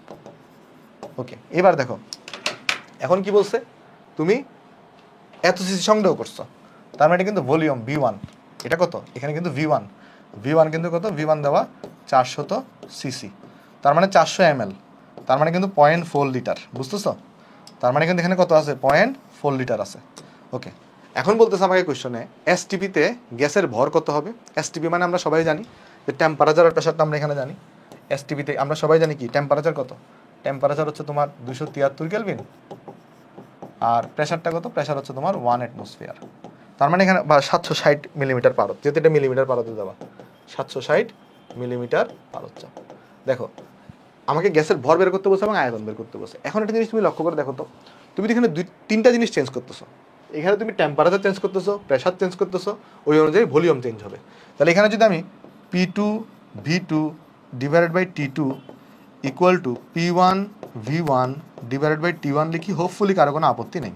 তাহলে এখান থেকে আমি বের করবো হচ্ছে V2, তাহলে এখানে কত আসবে দেখো তো, যদি ভ্যালুগুলো বসাই দিই, P1 এর ভ্যালু কত, P1 এর ভ্যালু হচ্ছে 735.6 গুণন V1 এর ভ্যালু কত, V1 এর ভ্যালু কত, V1 দেওয়া আছে 0.4 লিটার, আর ডিভাইডেড বাই হচ্ছে আমার T1টা কত, T1 হচ্ছে তোমার 290 কেলভিন, গুণন দেখো এখান থেকে T2টা এই পাশে গুণ হয়ে যাবে, T2 কত এখানে, T2 হচ্ছে তোমার 273 কেলভিন, আর এই যে P2টা নিচে ভাগ হবে, P2 হচ্ছে 760। দেখো এখান থেকে কত আসে রেজাল্ট, তাহলে এটা তোমার V2 হবে। তাহলে আসবে 735.6 গুণন 0.4 ডিভাইডেড বাই 290 গুণন 273 ভাগের 760। তাহলে এখানে আসছে আমার কাছে 0.36, তারপরে তোমার হচ্ছে 446। ডেফিনেট এটা কিন্তু লিটার এককে হবে। কেন? কারণ তুমি কি করছো, কারণ তুমি হচ্ছে এটাকে লিটার V1টাকে লিটার এককে নিছো, তো V2টাও কোন এককে আসবে, লিটার এককে আসবে। এখন আমাকে বলছে আয়তন কত, ভর কত, কোথায়, এসটিপিতে। এখন এসটিপিতে মোল সংখ্যা ইকুয়াল টু কি হয়ে থাকে, মোল সংখ্যা ইকুয়াল টু হয়ে থাকে এসটিপিতে আয়তন লিটার একক বাই 22.4। এখন আমাকে তো মোল সংখ্যা জানতে চাই না, আমাকে জানতে চাইছে ভর, তাহলে হাইড্রোজেনের ভর, তাহলে m ভাগের m করব, তাহলে বড় হাতের m কত হবে, হাইড্রোজেনের ক্ষেত্রে 2 হয়ে থাকে। তাহলে এখানে দেখো অলরেডি আমি কিন্তু জানি এসটিপিতে ভলিউম তুমি মাত্র বের করলা কত, লিটার এককে 0.36446, রাইট, 36446। আর এখানে কি আছে 22.4 আছে, তাহলে এখানে m কত হবে, m জাস্ট এই দুইটাকে এই পাশে গুণ করে দাও, তাহলে m ইকুয়াল টু তুমি পাবে অ্যাকচুয়ালি এই যে আমার এই যে 0.36446, এটাকে তাহলে আমরা 22.4 দিয়ে ভাগ করব, আর এটাকে তাহলে আমরা 2 দিয়ে গুণ করব। দেখো তো কত আসে এটা, আনসার ডিভাইডেড বাই 22.4 গুণন 2। তাহলে আমার কাছে ভর চলে আসছে এখানে আমার 0.0325 গ্রাম চলে আসছে। তাহলে অ্যাকচুয়ালি আমার কাছে হাইড্রোজেন গ্যাসের ভর কতটুকু, হাইড্রোজেন গ্যাসের ভর হচ্ছে তোমার এতটুকু। বোঝা গেছে? তাহলে আমাদের এটা একটা আনসার, হোপফুলি সবাই বুঝতে পারছো, এটা একটা আনসার, আর আমাদের এটা আরেকটা আনসার। চলো আমরা নেক্সটে যাই, নেক্সটে এসটিপিতে এত ব্যাসের একটা গোলাকার বেলুন এত গ্যাস দ্বারা পূর্ণ করতে হবে, 27°C তাপমাত্রায় 1 মিটার কিউব আয়তনের সিলিন্ডারে এত চাপে হাইড্রোজেন গ্যাস ভরা থাকলে ওই সিলিন্ডার দ্বারা, তার মানে সিলিন্ডারের আয়তন কিন্তু বাদ যাবে, ওই সিলিন্ডার দ্বারা ওই আকৃতির কতটি বেলুন পূর্ণ করা যাবে। তার মানে চিন্তা করে দেখো কি বলছে এখানে। ধরো তুমি এখানে একটা সিলিন্ডার আছে তোমার কাছে, কেমন, আর এখানে তোমার কাছে কিছু বেলুন আছে, এখানে কিছু গোলাকার বেলুন আছে তোমার কাছে, এখানে তোমার কাছে কিছু গোলাকার বেলুন আছে। এখন প্রত্যেকটা বেলুনের ব্যাস দেওয়া আছে তোমার কাছে, দেখো তাহলে ব্যাসার্ধটা তুমি বের করতে পারবা না। ব্যাসার্ধ করলে কি হবে, এই যে ব্যাসকে যা অর্ধেক করে দিবা, রাইট। তাহলে এখানে আয়তন কত আসবে বলো তো, যদি তুমি একটা বেলুনের আয়তন বের করতে চাও, যদি তুমি বের করতে চাও একটি বেলুন সেটার আয়তন, ধরো ছোট হাতের ভি বললাম, সেটা আসবে 4/3 পাই আর কিউব। কারণ আর মানে কত, d/2, ব্যাসের অর্ধেক, এটার কিউব আসবে। দেখো তাহলে কত আসবে 4/3 পাই, ডি মানে কত, এখানে ডি মানে তোমার হচ্ছে 1.004, এটার তাহলে স্কোয়ার, এখানে তাহলে কিউব আসবে, কিছু একটা মান এখানে আসবে, ভালো কথা। এখন আমাকে বলতেছে তার মানে একটা বেলুনের আয়তন জানি আমি, একটা বেলুনের আয়তন কত, ভি করে করে, একটা বেলুনের আয়তন হচ্ছে ভি করে করে। এখন বেলুনটাকে তুমি ফিল আপ করতে হবে কি কোন কন্ডিশনে, এসটিপি কন্ডিশনে। তার মানে বেলুনটাকে তুমি যে ফিল আপ করবা, এখান থেকে নিয়ে যে বেলুনটাকে তুমি ফিল আপ করবা, প্রত্যেকটা বেলুনকে এসটিপি কন্ডিশনে ফিল আপ করতে হবে, প্রত্যেকটা বেলুনকে এখানে এসটিপি কন্ডিশনে ফিল আপ করতে হবে। বাট তোমার সিলিন্ডারে কি এসটিপি কন্ডিশন আছে? না, সিলিন্ডারে এসটিপি কন্ডিশন নেই। সিলিন্ডারে কি আছে, সিলিন্ডারে 27°C তাপমাত্রাতে 1 মিটার কিউব আয়তনের, তার মানে এখানে সিলিন্ডারের আয়তন দেওয়া 1 মিটার কিউব, 1 মিটার কিউব আয়তনের সিলিন্ডারে 200 কিলোপ্যাসকেল চাপে, সরি 2000 কিলোপ্যাসকেল চাপে তোমার গ্যাস আছে, হাইড্রোজেন গ্যাস ভরা আছে। তাহলে অ্যাট ফার্স্ট এটাকে আগে এসটিপিতে নিতে হবে, অ্যাট ফার্স্ট এটাকে আগে এসটিপিতে নিতে হবে, দেন দেখতে হবে এসটিপিতে ভলিউমটা কত আসে, পরে হচ্ছে এসটিপি থেকে এখানে সাপ্লাই করতে হবে, বুঝছো, পরে হচ্ছে এখানে এসটিপি থেকে এই জায়গায় সাপ্লাই করতে হবে। মূল কথা হচ্ছে এটা, প্রথমে আগে এটাকে এসটিপিতে নিতে হবে, তখন দেখতে হবে ভলিউমটা কত আসে, পরে কতটুকু আয়তন সাপ্লাই হবে। যেহেতু এখানে ওই সিলিন্ডার দ্বারা বসে, তাহলে এখানে সিলিন্ডারের আয়তনটা বাদ দিতে হবে, তাহলে বাদ দেওয়ার পর যে আয়তন থাকবে সেটা হচ্ছে যে বেলুনের মধ্যে সাপ্লাই হবে। তাহলে দেখো তো কীভাবে করবো। ফার্স্ট অফ অল আমি তাহলে এখানে সব চেঞ্জ হচ্ছে, দেখো প্রেশার চেঞ্জ হবে, ভলিউম চেঞ্জ হবে, টেম্পারেচার চেঞ্জ হবে। তাহলে এখানে যদি আমি V2 বের করবো, তাহলে এখানে আমি লিখবো P2V2 divided by T2, P2V2 divided by T2 equal to P1V1 divided by T1। সেখানে তুমি তাহলে বের করবা কি, বের করবা হচ্ছে তুমি এখানে এই যে V2 বের করবা, তাহলে V2 ইকুয়াল টু দেখো তো কত আসবে, P1V1 কত, P1 কত, P1 হচ্ছে 2000 কিলোপ্যাসকেল, P1 হচ্ছে 2000 কিলোপ্যাসকেল। তারপরে তোমার V1 কত, V1 হচ্ছে 1, আর T1 কত, T1 হচ্ছে তোমার কাছে 300 কেলভিন। আচ্ছা দিলাম ইনটু, দেখো তো T2টা উপরে গুণ হবে, P2টা নিচে থাকবে, তাহলে T2 কোথায়, তুমি এসটিপিতে নিয়ে যাচ্ছ, তাহলে হচ্ছে 273 কেলভিন। আর এসটিপিতে চাপ কত, 1 অ্যাটমসফিয়ার, বাট এখানে তুমি চাপটাকে কিলোপ্যাসকেলে নিছো, তাহলে 1 অ্যাটমসফিয়ারকে আমি লিখতে পারি 101.325 কিলোপ্যাসকেল, কারণ কিলোপ্যাসকেল নিতে হবে। তাহলে দেখো এখান থেকে তোমার V2টা কত সেটা বের হয়ে আসবে। দেখো তো V2 কত আসবে, এখানে 2000 গুণন 273 ডিভাইডেড বাই 300 গুণন 101.325, তাহলে এখানে আসছে আমার 17.962, 17.962। এটার একক কী হবে, ডেফিনেটলি মিটার কিউবে হবে, যেহেতু V1টা মিটার কিউব ছিল। বাট এখন আমাকে বলছে ওই সিলিন্ডার দ্বারা কয়টা বেলুন পূর্ণ করা যাবে, তাহলে বেলুনে কতটুকু, বেলুনে গ্যাস যাবে কতটুকু, বেলুনে গ্যাস যাবে, তাহলে সিলিন্ডার আয়তনটা বাদ দিতে হবে, গ্যাস যাবে, তাহলে কি করবা 17.962, এখান থেকে তাহলে 1টা বাদ দিবা, তাহলে থাকবে কি 16.962। তাহলে এখন এই যে এত মিটার কিউব, তাহলে এই যে তুমি 16.962 পাইছো, এই যে তুমি 16.962 পাইছো, এটা দিয়ে তুমি এক সংখ্যক বেলুন ফিল আপ করবা, এক সংখ্যক। আর একটা বেলুনের আয়তন কত, একটা বেলুনের আয়তন হচ্ছে তোমার এত, দেখো একটা বেলুনের আয়তন হচ্ছে তোমার এত, বুঝছো, একটা বেলুনের আয়তন হচ্ছে এত, তাহলে তুমি এক সংখ্যক বেলুন ফিল আপ করবে। তাহলে এখান থেকে তোমার আসলে কি করতে হবে, এই এক্স এর ভ্যালু কত আসবে সেটা বের করবা, কাছাকাছি যেটা পূর্ণ সংখ্যা থাকবে সেটাই হচ্ছে তোমার আনসার, বুঝছো, কাছাকাছি যেটা পূর্ণ সংখ্যা পাবা, অবশ্যই পূর্ণ সংখ্যা দিতে হবে, আমি আর করে দিচ্ছি না, এটা হচ্ছে তোমার কাছে এখানে আনসার আসবে, কাছাকাছি যে পূর্ণ সংখ্যাটা হবে এটাই তোমার কাছে কী হবে বলতে এখানে আনসার হবে। ওকে, চলো নেক্সটে চলে দেখি। নেক্সটে, এত তাপমাত্রায় এত গ্রাম গ্যাস একটি পাত্রে এত কিলোপ্যাসকেল চাপ প্রদান করে, প্রেষণ গুণাঙ্ক এত হইলে কার্বন ডাইঅক্সাইডের ধারণকারী পাত্রের আয়তন বের করো।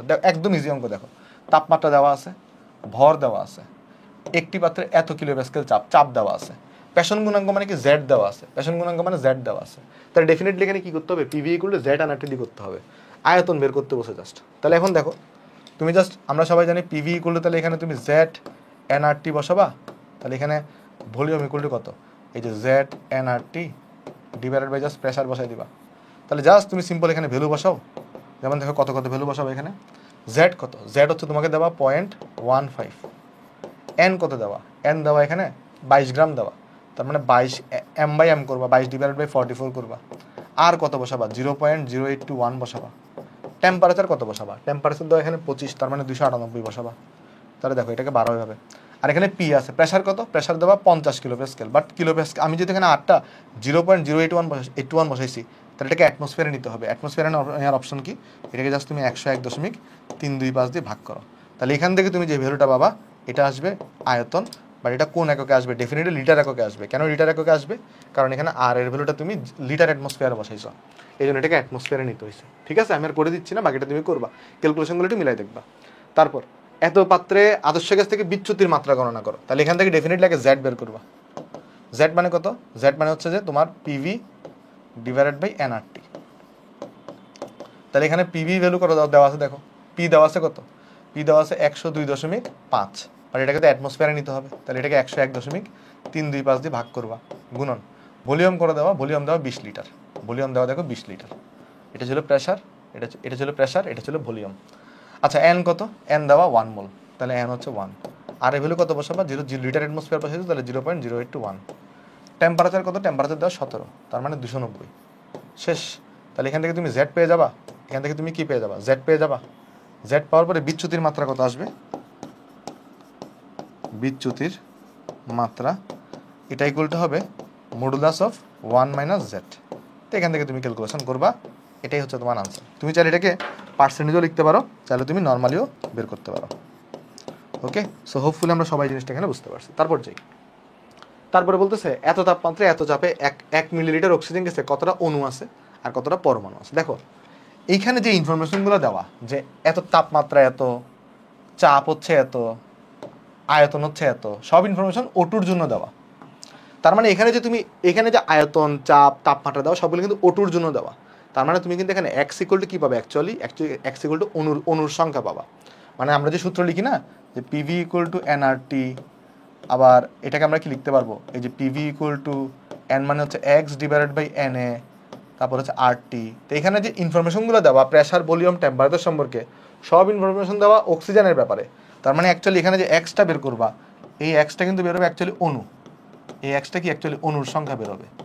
এই এক্স দ্বারা আসলে অ্যাকচুয়ালি কি বেরোবে? অণুর সংখ্যাটা বের হবে। সো সেখান থেকে তুমি পরমাণুর সংখ্যা বের করবা কিভাবে? কারণ একটা অণুতে 2টা পরমাণু থাকে, তাহলে এত অণুতে কত থাকবে। তাহলে দেখো এখান থেকে যদি আমি এক্স বের করতে চাই, তাহলে দেখো যদি আমি এখান থেকে এক্স বের করতে চাই, এক্স ইকুয়াল টু তাহলে কত আসবে? এক্স ইকুয়াল টু আসবে পিভি এন এ বাই তোমার কাছে এখানে হচ্ছে আরটি। তাহলে দেখো এখানে কত আসবে? দেখো এখানে যদি আমি ভ্যালুগুলো বসাই, তাহলে এখানে আসবে পি কত? এখানে পি হচ্ছে তোমার 750। তাহলে 750কে তুমি কি করো? 760 দিয়ে ভাগ করে অ্যাটমসফিয়ারে নাও।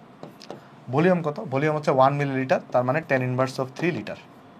এনে অ্যাভাগাদ্রো সংখ্যা কত? 6.022 গুণন 10 to the power 23। R RT কত? আর হচ্ছে 0.0821। আর টেম্পারেচার কত বসাবা? টেম্পারেচার হচ্ছে 303। তাহলে এখান থেকে তুমি কি পেয়ে যাবা? এখান থেকে তুমি হচ্ছে তোমার অণুর সংখ্যাটা পেয়ে যাবা। তাহলে এটা যেটা বের হবে এটা কিন্তু অণুর সংখ্যা, এতটি। এটা হচ্ছে অ্যাকচুয়ালি বেরোবে কি? এটা বেরোবে অণুর সংখ্যা। আর এখন পরমাণুর সংখ্যা তুমি কিভাবে বের করবা? পরমাণুর সংখ্যা হচ্ছে একটা অণুতে 2টা পরমাণু থাকে। দেখো ওটুর মধ্যে 2টা পরমাণু আছে, তাহলে পরমাণুর সংখ্যা ইকুয়াল টু হবে 2 গুণন এই যে আমার এই অণুর সংখ্যা যেটা পেয়েছে সেটা, তাহলে এতটা। তাহলে এটা হবে তোমার পরমাণুর সংখ্যা। হোপফুলি বুঝতে পারছো, আমি আর করে দিচ্ছি না, বাকিটা তুমি নিজে আসলে পারবা। তাহলে চলো আমরা নেক্সটে চলে যাই। আসো আমরা এখন দেখো, এখন হচ্ছে আমার এই যে তলদেশ টাইপের ম্যাথ, এগুলো কিন্তু তোমরা ফিজিক্সেও করে আসছো। সো ইজি অঙ্ক, এগুলো শর্টকাট আছে, শর্টকাটটা আমি দেখাই দিব, বাট আগে তোর অঙ্কটা করাই দিই। প্রত্যেকটা লেকের তলদেশ থেকে পানির উপরিতল আসার সময় বাতাসের বুদবুদ আয়তনের দ্বিগুণ হয়। তার মানে ধরো এটা যদি আমাদের একটা তল হয়, ধরো এটা তো আমার একদম তল লেকের গভীর অংশটা, কেমন? এটা লেকের গভীর অংশ।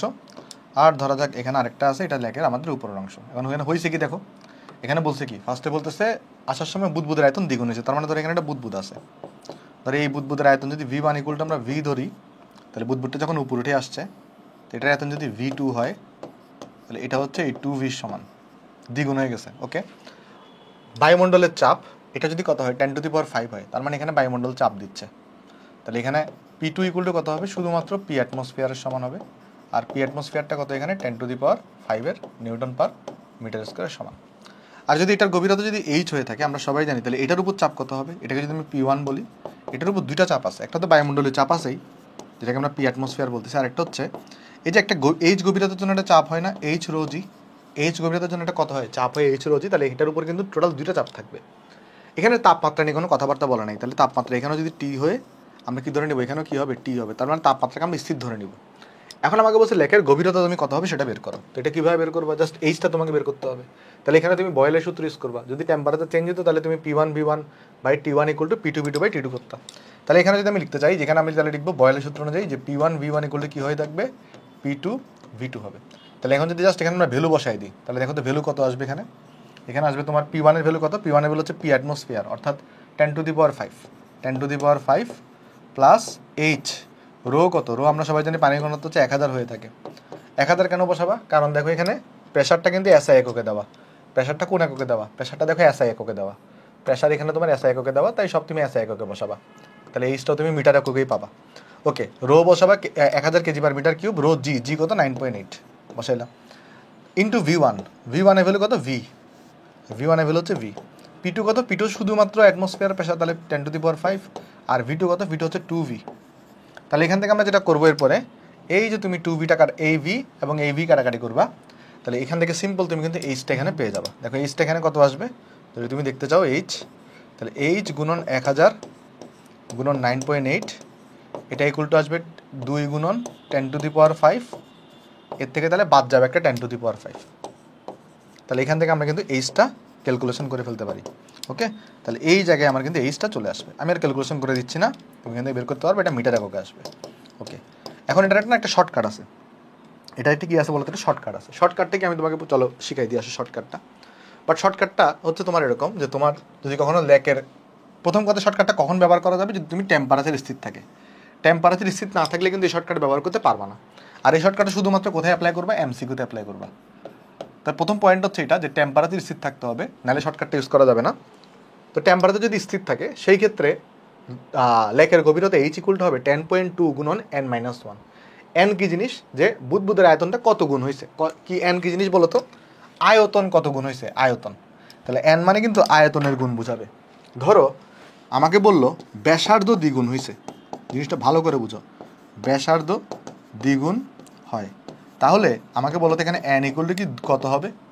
তাহলে কোয়েশ্চেন হচ্ছে ব্যাসার্ধ যদি দ্বিগুণ হয় তাহলে n ইকুয়াল টু কত হবে, n ইকুয়াল টু কি 2 হবে না। দেখো ব্যাসার্ধ দ্বিগুণ হয়েছে কথাটার অর্থ কি, যে আমরা সবাই জানি ব্যাসার্ধ আয়তন ইকুয়াল টু কি হয়ে থাকে, V ইকুয়াল টু হয়ে থাকে 4/3 পাই r³ হবে। তো ব্যাসার্ধ যদি দ্বিগুণ হয় মানে R2 যদি কত হয়, 2r1 হয়, তাহলে বেসিক্যালি তুমি দেখবা V2 ইকুয়াল টু কত হবে জানো, 8v1 হবে। V2 ইকুয়াল টু কত হবে, 8v1 হবে। কেন, এই যে ব্যাসার্ধ যদি 2r করে তাহলে 2r³ তাহলে 2³ মানে কত হয়ে যাবে, 8 হয়ে যাবে। তার মানে এখানে কিন্তু মনে রাখবা আমার n কিন্তু এখানে 8, n কিন্তু এখানে কত 8। n দ্বারা কিন্তু ব্যাসার্ধ কত গুণ সেটা বোঝাচ্ছে না, n দ্বারা বোঝায় কি আয়তন কত গুণ।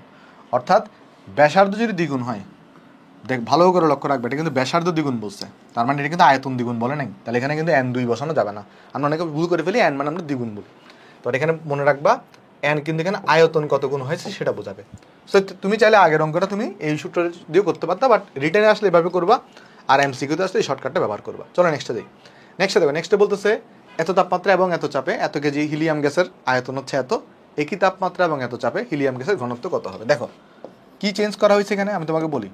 ফার্স্টে কি দেওয়া আছে, ফার্স্টে একটা টেম্পারেচার দেওয়া, একটা প্রেসার দেওয়া আছে, ওই টেম্পারেচারে হিলিয়াম গ্যাসের ভর দেওয়া আছে এবং হিলিয়াম গ্যাসের আয়তন তোমার কাছে দেওয়া আছে। ওকে, এরপর বলছে একই তাপমাত্রা, তাহলে তাপমাত্রাকে চেঞ্জ করা নাই, জাস্ট প্রেসারকে চেঞ্জ করছো, তখন হিলিয়াম গ্যাসের ঘনত্ব কত হবে।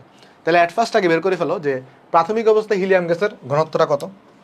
প্রাথমিক অবস্থায় 1 নম্বর কন্ডিশনে দেখো, প্রাথমিক অবস্থায় হিলিয়ামের ভরও দেওয়া আছে, আয়তনও দেওয়া আছে। আমি তোমাকে বলছি যদি কখনো একটা ম্যাথে ভর আর আয়তন দেওয়া থাকে সেই সময় অবশ্যই তুমি ঘনত্বটা ওই ভর আর আয়তন দিয়ে করবা। তাহলে আমি যদি এখানে ρ1 বের করতে চাই ইকুয়াল, তাহলে কি হবে, ভর দেওয়া m ডিভাইডেড বাই v দিয়ে করবা। তাহলে দেখো তো m কত দেওয়া 0.01 কেজি, আর আয়তন দেওয়া কত 0.34। তাহলে কত চলে আসবে এখানে, দেখো এই জায়গায় আসবে, আমি যদি বের করি এখানে আমাদের 0.01 ডিভাইডেড বাই 0.34, তাহলে এটা হচ্ছে 1/34 চলে আসবে, 1/34। আর একক কী আসবে, ডেফিনেটলি kg/m³। তুমি চাইলে এটাকে কি লিখতে পারবা, গ্রাম পার লিটারও লিখতে পারো, কোনো সমস্যা নেই। ওকে, এবার দেখো এটা আসছে, এবার আমি বের করবো ρ2টা। তাহলে এখন দেখো এই যে আমাদের রো এর সূত্র কি জানি আমরা, Pm/RT। তো এখানে অলরেডি কিন্তু আর হচ্ছে কনস্ট্যান্ট, আবার তাপমাত্রাকেও কনস্ট্যান্ট রাখছো, একই তাপমাত্রা বলছো, দেখো এখানে বলে দিছো একই তাপমাত্রা, তাহলে তাপমাত্রাও এখানে কনস্ট্যান্ট। জাস্ট তুমি চেঞ্জ করতেছো কোনটা, চেঞ্জ করতেছো কিন্তু প্রেশার। এখানে কিন্তু এমটাও কনস্ট্যান্ট থাকবে, কেন? কারণ দুই ক্ষেত্রেই হিলিয়াম গ্যাস, খালি হিলিয়াম গ্যাসও তো এম কনস্ট্যান্ট থাকবে। তাহলে অ্যাকচুয়ালি এখান থেকে আমরা লিখতে পারবো যে আমরা যদি রো 2 বের করতে চাই, রো 2 আর রো 1 জাস্ট প্রেশারের সাথে কিন্তু সমানুপাতিক সম্পর্ক, তাহলে এখানে P2 এই জায়গায় থাকবে P1। তাহলে এখন তুমি বের করতে বসো তোমাকে রো 2, রো 2 বের করো। রো 2 ইকুয়াল টু কি আসবে দেখো, পরবর্তীতে প্রেশার কত? প্রেশার পরবর্তীতে কিন্তু 101.325, আর আগে প্রেশার কত ছিল? 96। আর এখানে তাহলে রো 1 কত বের করছো? 1/34 বের করছো। তাহলে এইটা বের করে ফেলবা, এটা হচ্ছে তোমার আনসার আসবে। আর একক কিসে আসবে বলো তো? কেজি পার মিটার কিউব আসবে। সো হোপফুলি বুঝতে পারছো। তাহলে এটা হচ্ছে আমার কাছে এখানে আনসার। তারপর বলতেছে একটি গ্যাসের 50টা অণুর ভর তোমাকে দেওয়া আছে, তাহলে এত তাপমাত্রা এবং এত চাপে গ্যাসটির ঘনত্ব কত? তাহলে খেয়াল করে দেখো, আমাকে রো যদি বের করতে চাই, রো বের করার জন্য আমার চ্যালেঞ্জটা কি? PM/RT লাগবে। রো এর সূত্র কি? কারণ এখানে M/V তোমাকে দেওয়া নাই, তাহলে এখানে M/V তোমার কাছে দেওয়া নাই, তাহলে PM কি লাগবে? RT লাগবে। তাহলে PM/RT লাগবে। ভালো কথা। এখন তুমি লক্ষ্য করে দেখো কি কি দেওয়া আছে। তোমাকে চাপ দেওয়া আছে, তারপরে তোমার কাছে কিন্তু আর আমি জানি টেম্পারেচার, আমি জানি। তাহলে আমার যদি শুধুমাত্র এমটা লাগবে, দেখো আমি কিন্তু এই সূত্রটাতে এম বাদে সব কিছু জানি আমি এখানে। তাহলে আমি এম কীভাবে বের করবো? আমরা সবাই জানি PV ইকুয়াল টু কত হয়ে থাকে? M/বড় হাতের M ইন্টু RT। ওকে, এটা হয়ে থাকে। তাহলে এখন আমি যদি এখানে বড় হাতের M বের করতে চাই, এখানে যদি আমি বড় হাতের M বের করতে চাই, এটা ইকুয়াল টু আসবে MRT আসবে এখানে PV। তো ভ্যালু বসাও। তাহলে ভ্যালু বসালে কত আসবে দেখো, যদি আমি ভ্যালু বসাইতে চাই, এক সেকেন্ড, সোজা হইতেছে না কেন? ওকে দেখো, এম কত? এম দেওয়া আছে এখানে 1.02 গুণন 10^21। আর বসাবা 0.0821। টেম্পারেচার কত? টেম্পারেচার হচ্ছে 298 কেলভিন। আর পি কত দেওয়া আছে? পি দেওয়া আছে 100 কিলো প্যাসকেল, বাট এটাকে অ্যাটমসফিয়ারে নিতে হবে, তাই 101.325 দিয়ে ভাগ করবা। আর ভলিউম কত দেওয়া? ভলিউম এখানে কি ভলিউম দেওয়া আছে? ভলিউম তো দেওয়া নেই, তাহলে কীভাবে করা যায়? তাহলে ভলিউম তো দেওয়া নেই, বাট তাহলে এখানে আমরা কিন্তু এমটা অন্যভাবেও বের করতে পারি। দেখো এখানে তো এমটা এভাবে বের করা লাগতেছে না, এভাবে। কেন? দেখো এন ইকুয়াল টু তুমি কি জানো? M/M জানো, সরি ভাই এটা কাটাকাটি হয়েছে, আর X/N জানো, রাইট? তাহলে এখানে তোমাকে অলরেডি কিন্তু এক্সটা দেওয়া আছে, দেখো 50টা অণুর ভর, এক্স এটা দেওয়া আছে। তাহলে এক্স তুমি জানো এখানে, আবার এনএও তুমি জানো, এই এমটাও তুমি জানো। দেখো এই এতটার ভর তোমাকে দেওয়া আছে এত। সরি ভাই, খেয়াল করিনি ফার্স্টে, আমি এক্সট্রিমলি সরি। তাহলে এখান থেকে বের করবা বড় হাতের এম। তাহলে বড় হাতের এম ইকুয়াল টু কত আসবে? ছোট হাতের এম গুণন এনএ ডিভাইডেড বাই হচ্ছে তোমার এক্স। এই যেটাকেই পাশে আনো, এটাকেই পাশে নাও। তাহলে এবার ভ্যালু বসাও। বসালে দেখো কত আসবে? ছোট হাতের এম কত? 1.02 গুণন 10^21। তারপরে এনএ কত? 6.022 গুণন 10^23। আর এক্সটা কত? 50টা, তাহলে এক্স হচ্ছে 50। তাহলে এই জায়গা থেকে আমি কিন্তু এমটা পেয়ে যাবো। দেখো তো এমটা কত আছে এখানে? এখানে আসবে 1.02 ইন্টু 10^21। তারপর আসবে 6.022 10^23। তারপর এটাকে জাস্ট 50 দিয়ে ভাগ করবা, তাহলে আসছে 12.28488। তাহলে এখন জাস্ট তুমি এমটাকে এখানে বসাই দাও, তাহলে তুমি ঘনত্ব পেয়ে যাবা। তাহলে রো ইকুয়াল টু দেখো কত আসবে? পি কত? প্রেশার হচ্ছে 100 কিলো প্যাসকেল, বাট অ্যাটমসফিয়ারে বসাবা, তাহলে 100কে তুমি 101.325 দিয়ে ভাগ করো। এম কত? এম বের করছো তুমি এখানে 12.28488। আর কত বসাবা? 0.0821 বসাবা। টেম্পারেচার করে দেবা 25, তার মানে 298 কেলভিন। তাহলে এই জায়গা থেকে আমরা কিন্তু রোটা পেয়ে যাবো। দেখো তো রোটা কত আসে এখানে? 100/101.325 গুণন 12.28488 ডিভাইডেড বাই 0.0821 গুণন 298। তাহলে আমার কাছে চলে আসছে 0.4956 এত গ্রাম পার লিটার। ঠিক আছে, এত কত গ্রাম পার লিটার চলে আসছে। তাহলে এটা হচ্ছে আমার কাছে এখানে আনসার। কেমন?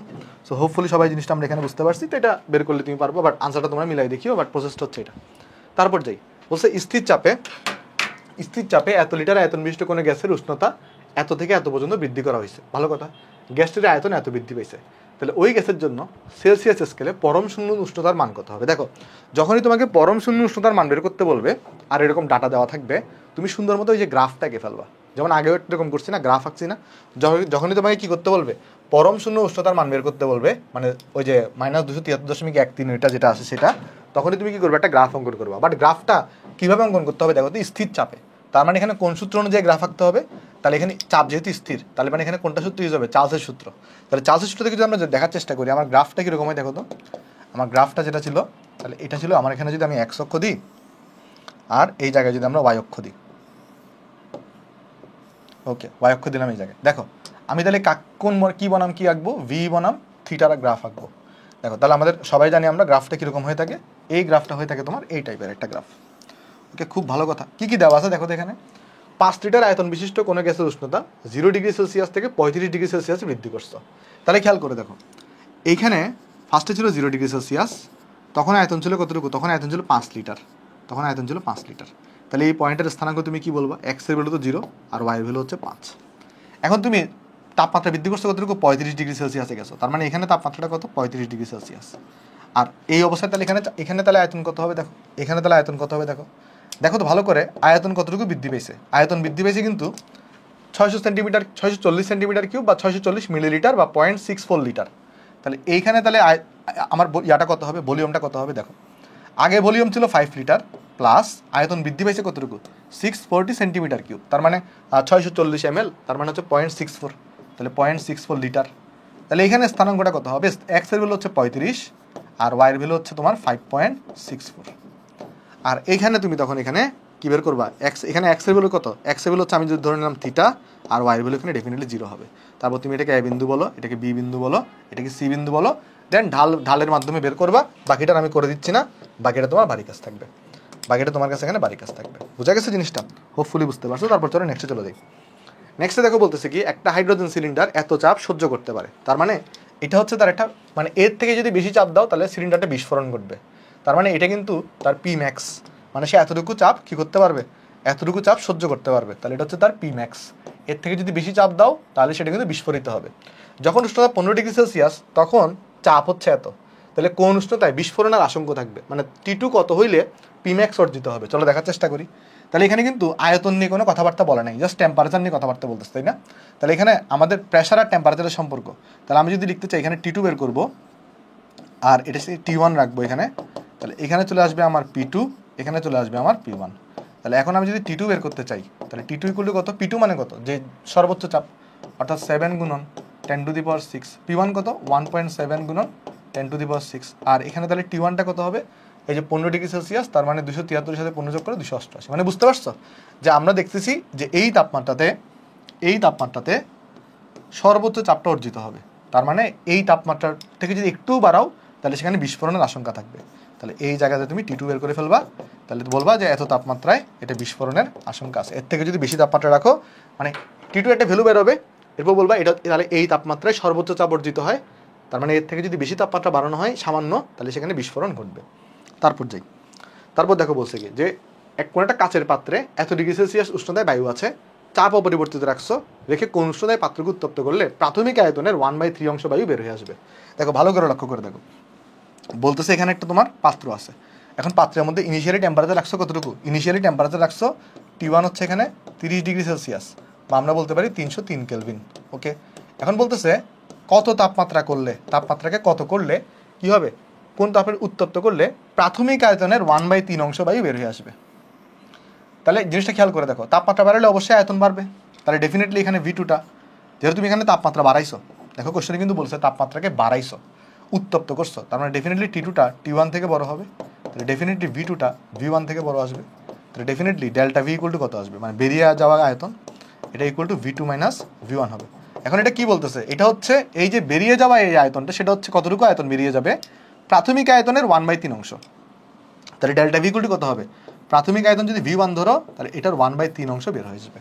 বুঝতে পারছো কথাটা, লক্ষ্য করে দেখো, বলছে চাপ অপরিবর্তিত রেখে কোন উষ্ণতায় পাত্রকে উত্তপ্ত করলে, তার মানে তুমি তাপমাত্রা অবশ্যই বাড়াবা, উত্তপ্ত করছো মানে কি তাপমাত্রা বাড়াবা, তাহলে ভলিউম বাড়বে, তাহলে বেরিয়ে যাওয়া আয়তন কত হবে, ভি2 মাইনাস ভি1 হবে। তাহলে এটা আসলে অ্যাকচুয়ালি কত, প্রাথমিক আয়তনের 1/3 অংশ, প্রাথমিক আয়তন হচ্ছে ভি1, তার 1/3 অংশ, তাহলে ডেল্টা ভি ইকুয়াল টু এত। তাহলে এখান থেকে দেখো তো, আমরা এখানে থেকে তাহলে ভি2 ইকুয়াল টু কত পাবো, ভি2 ইকুয়াল টু ভি1টাকে ওই পাশে নিয়ে আসো, তাহলে এখানে পাবা তুমি 4/3 ভি1।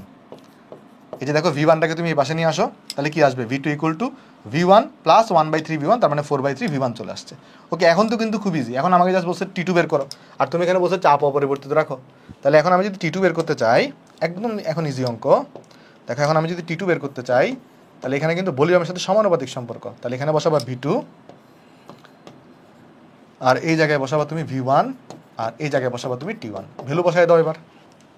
ভি2 মানে কত, ভি2 মানে হচ্ছে 4/3 ভি1, ভি2 মানে হচ্ছে 4/3 ভি1, আর এখানে তো ভি1 আগে থেকে আছে, T1টা কত? T1 হচ্ছে তোমার কাছে এখানে 303। তাহলে দেখো এই জায়গায় তোমার হচ্ছে আমাদের T2টা বের হয়ে আসবে। দেখো তো এখানে T2 কত আসে, তো যেটাই আসে সেটাই হচ্ছে তোমার আনসার আসবে। আমি আর ক্যালকুলেশন করতেছি না, তাহলে এত কেলভিন। ওকে, সো হোপফুলি আমরা সবাই বুঝতে পারছি। তারপর যাই আসো আমরা নেক্সটে দেখো বলতেছে যে তোমার এত তাপমাত্রায় বায়ু আছে, চাপ অপরিবর্তিত রেখে কোন উষ্ণতায় পাত্রকে উত্তপ্ত করলে প্রাথমিক আয়তনের 1/3 অংশ বায়ু বের হয়ে যাবে। তাহলে প্রাথমিক আয়তন বলছে, তাহলে ডেল্টা ভি ইকুয়াল টু কত হবে? ডেল্টা ভি ইকুয়াল টু হবে যে V1 এর 1/3। সেম অঙ্ক আগের মতো, তাই আমি আর করে দিচ্ছি না, এটা তোমার বাড়ি কাজ থাকবে, তারপরে আমাদের এখন সিকিউ সলভ হবে। আমাদের কিন্তু মোটামুটি যেই ম্যাথমেটিক্যাল কোয়েশ্চেনগুলো ছিল সবগুলো আমাদের শেষ। এখন আমরা চলো কয়েকটা সিকিউ সলভ করবো। দেখো বলতেছে কি, উদ্দীপকে এ গ্যাস যেটা আছে, দেখো ভালো করে লক্ষ্য করে দেখো, উদ্দীপকে যে এ গ্যাসটা আছে, এই এ গ্যাসে অণুর সংখ্যা কত বের করতে বলছে। দেখো এ গ্যাস সম্পর্কে কি বলা, এ গ্যাসের তাপমাত্রা দেওয়া আছে। দেখো এটা হচ্ছে এ গ্যাসের তাপমাত্রা T, এটা হচ্ছে এ গ্যাসের চাপ P, এটা হচ্ছে এ গ্যাসের ভর M, আর এটা হচ্ছে তোমার এ গ্যাসের আয়তন V। ভাই এর থেকে ইজি ম্যাথ কি আর হইতে পারে বলো তো? এর থেকে কি আর ইজি ম্যাথ হইতে পারে? না। দেখো আমাকে জাস্ট সব কিছু দেওয়া আছে এ গ্যাস সম্পর্কে। আমি যদি তোমাকে ডাটাগুলো নোট ডাউন করে দিই, এই যে দেখো এ গ্যাস সম্পর্কে সব ডাটা দেওয়া আছে।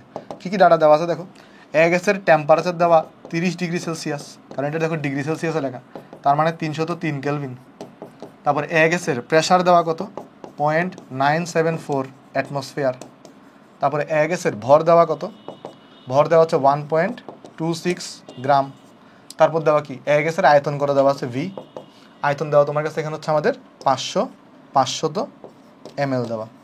তাহলে আমাকে বের করতে বলছে কি, আমাকে বের করতে বলছে এ গ্যাসের অণুর সংখ্যা কত। তুমি একটা কাজ করো, তুমি যেটা করো আগে n বের করে ফেলো। এই জায়গায় আগে n বের করো, ছোট হাতের n। দেখো আমরা সবাই জানি পিভি, আমরা n ইকুয়াল টু কি লিখতে পারি? PV ডিভাইডেড বাই RT লিখতে পারি। তাহলে যদি ভ্যালুগুলো বসাই, তাহলে দেখো তো এখানে কত আসবে। ওই তার বাঁকা হয়ে যাচ্ছে কেন? পি কত? পি হচ্ছে তোমার 0.974, পি হচ্ছে তোমার 0.974। ভি কত এখানে? ভি দেওয়া তোমার কাছে 500 ml, মানে 0.5 লিটার। আর হচ্ছে তোমার 0.0821। আর টেম্পারেচার কত? টেম্পারেচার হচ্ছে তোমার 303। তাহলে বাকিটা তুমি এখন ক্যালকুলেশন করে এনটা পেয়ে যাবা না? দেখো এনটা কত আসে এখানে, এন আসবে তোমার 0.974 গুণন 0.5 ডিভাইডেড বাই 0.0821 গুণন 303। কেন এন বের করতেছি? কারণ এন বের করলে লাভ কি আমি তোমার বলি, সাইন্টিফিক মোডে করি। 1.9577 গুণন 10⁻², মোল। এন বের করলে না, সেখান থেকে আমি কি বের করে ফেলতে পারবো? আমাকে তো অনুর সংখ্যা বের করতে বলছে, মানে আমাকে এক্স বের করতে বলছে, এক্সটা বের করে ফেলতে পারবো। কারণ এন ইকুয়াল আমরা সবাই জানি x divided by n A, n equal আমরা জানি x divided by n A. তাহলে এক্স ইকুয়াল টু কত হবে? এই যে এন ইন্টু এন এ হবে। তো এন তো তুমি পাইছো এখানে এত, দেখো এন পাইছো কত? এন পাইছো হচ্ছে এত। এটাকে দেখো চিটাং বোর্ডে আসছে, রাইট? ইজি অঙ্ক ছিল। এটা হচ্ছে এন, আর এন এ মানে কত? অ্যাভাগাদ্র সংখ্যা। তাহলে এটাকে তুমি 6.022 গুণন 10⁻23 দিয়ে মাল্টিপ্লাই করো, তাহলে এই জায়গাতে তোমার কিন্তু এক্সটা চলে আসবে। দেখো এক্সটা কত আসবে, আমি যদি একটু ক্যালকুলেশন করে দিই, তাহলে আনসার গুণন 6.022 10⁻23। তাহলে এটা আসছে আমার কাছে 1.178। এটা আসছে কত? 1.178 গুণন 10⁻22 10⁻22t। তাহলে এটা হচ্ছে আমার কাছে আনসার, বুঝছো? তাহলে এটা হচ্ছে আমার কাছে এখানে আনসার। তাহলে চলো আমরা নেক্সটে চলে যাবো। নেক্সটে চলে যাই আসো। নেক্সটে বলতেছে এখানে একটা গ্রাফ দেওয়া আছে, দেখো এই গ্রাফটা তুমি বুঝতেছো, এখানে দেখো এখানে ভলিউম দেওয়া, এখানে চাপ দেওয়া, তাহলে ভি বনাম তোমার হচ্ছে প্রেশারের একটা গ্রাফ, তার মানে এটা বয়েলের সূত্র। তো উদ্দীপক থেকে এক্স এর মান বের করতে বলছে। এখন এক্স জিনিসটা কি দেখো তো, এক্স জিনিসটা কি আমরা যদি অ্যানালাইসিস করার চেষ্টা করি, দেখো এক্স হচ্ছে এটা চাপের মান, কথাটা বুঝতেছো কিনা দেখো, এক্স হচ্ছে এটা চাপের মান। দেখো এক্স এর যে কারেসপন্ডিং পয়েন্ট সেটা হচ্ছে এটা, আর 2 এর কারেসপন্ডিং পয়েন্ট হচ্ছে এটা। অর্থাৎ এই পয়েন্টটাতে আর এই পয়েন্টটাতে আমি যদি সবগুলো বের করার চেষ্টা করি, দেখো এই যে প্রথম পয়েন্ট আছে, এখানে প্রেশার হচ্ছে কতটুকু দেওয়া? প্রেশার দেওয়া হচ্ছে এক্স। আর এই পয়েন্টে ভলিউম কত দেওয়া? ভলিউম হচ্ছে তোমার কাছে 100 সেন্টিমিটার কিউব। বুঝতেছো কিনা দেখো, কারণ এই পয়েন্টটা দেখো, এই ওয়াইয়ের মান কত? 100। তাহলে এই পয়েন্টের স্থানাঙ্ক যদি বের করো, তাহলে এক্স কমে 100 আসে, যেখানে এক্স দ্বারা আসলে প্রেশার বোঝাচ্ছে, আর এখানে ওয়াই দ্বারা কিনা ভলিউম বোঝাচ্ছে। ঠিক আছে? আচ্ছা, আর এই পয়েন্টটাতে যদি দেখো, এই পয়েন্টটাতে প্রেশার কতটুকু? এই পয়েন্টে প্রেশার হচ্ছে 2 অ্যাটমসফিয়ার, অ্যাটমসফিয়ারে দেওয়া প্রেশারটা। আর ভলিউম কতটুকু? ভলিউম দেখো এই পয়েন্টে 50, তাহলে 50 সেন্টিমিটার কিউব। আমি আর অ্যাটমসফিয়ার লিখি নিই এখানে। তো আমাকে এক্সটা বের করতে বলছে, আর আমি ক্লিয়ারলি দেখতে পাচ্ছি এটা কিন্তু এটা বয়েলের সূত্র। প্রথমে বলবা এটা কেন, এটা বলবা যে এখানে ভাইটা হচ্ছে যে আমাদের এটা দেখতেছো আয়তাকার দ্বিবৃত্ত, তার এটা বয়েলের সূত্র। তাহলে এখান থেকে আমি জাস্ট কি বের করবো, আমি P1 V1 ইকুয়াল টু লিখতে পারি P2 V2। তো এখানে যদি বের করি P1 কত, P1 হচ্ছে x, তাহলে x গুণন V1 কত, V1 হচ্ছে 100, P2 কত, P2 হচ্ছে তোমার কাছে 2, আর V2 কত, V2 হচ্ছে তোমার কাছে 50। তাহলে এই জায়গা থেকে তুমি কি বের করবে, অ্যাকচুয়ালি এক্সটা বের করবা। দেখো x equal to 1 centimetre cube, x তো প্রেশার, তাহলে x ইকুয়াল টু 1 অ্যাটমসফিয়ার চলে আসবে। তাহলে x এর মান কত, x এর মান হচ্ছে তোমার 1 অ্যাটমসফিয়ার। হোপফুলি আমরা সবাই বুঝতে পারছি এটা, তাহলে এটা হচ্ছে আমার কাছে এখানে আনসার। দেখো এই সিকিউটা কোথায় আসছে, সিলেট বোর্ডে আসছে, বাট ইজি ছিল। হোপফুলি এটা বুঝতে পারছি। চলো আমরা নেক্সট সিকিউতে যাই আসো। বলছে কি দেখো, আচ্ছা এখানে বলতেছে উদ্দীপকের লেখচিত্রগুলো বিশ্লেষণ করে প্রাপ্ত সূত্রদের তুলনা করো। তাহলে এটাকে আমরা কিভাবে করবো, প্রাপ্ত সূত্রদের তুলনা। দেখো এখানে লেখচিত্র, এখানে দাঁড়াও একটু করে, এখানে একটা জিনিস যেটা হয়েছে, এটা আসলে এই গ্রাফ এটা ছিল, মানে এখানে এরকম একটা ইয়া হবে। দেখেন এখানে আমি যেটা করছি কাহিনী, আমার টাইপিস্ট এটা মনে হয় আঁকতে ভুলে গেছে। এই যে এটা আসলে অ্যাকচুয়ালি এরকম ছিল,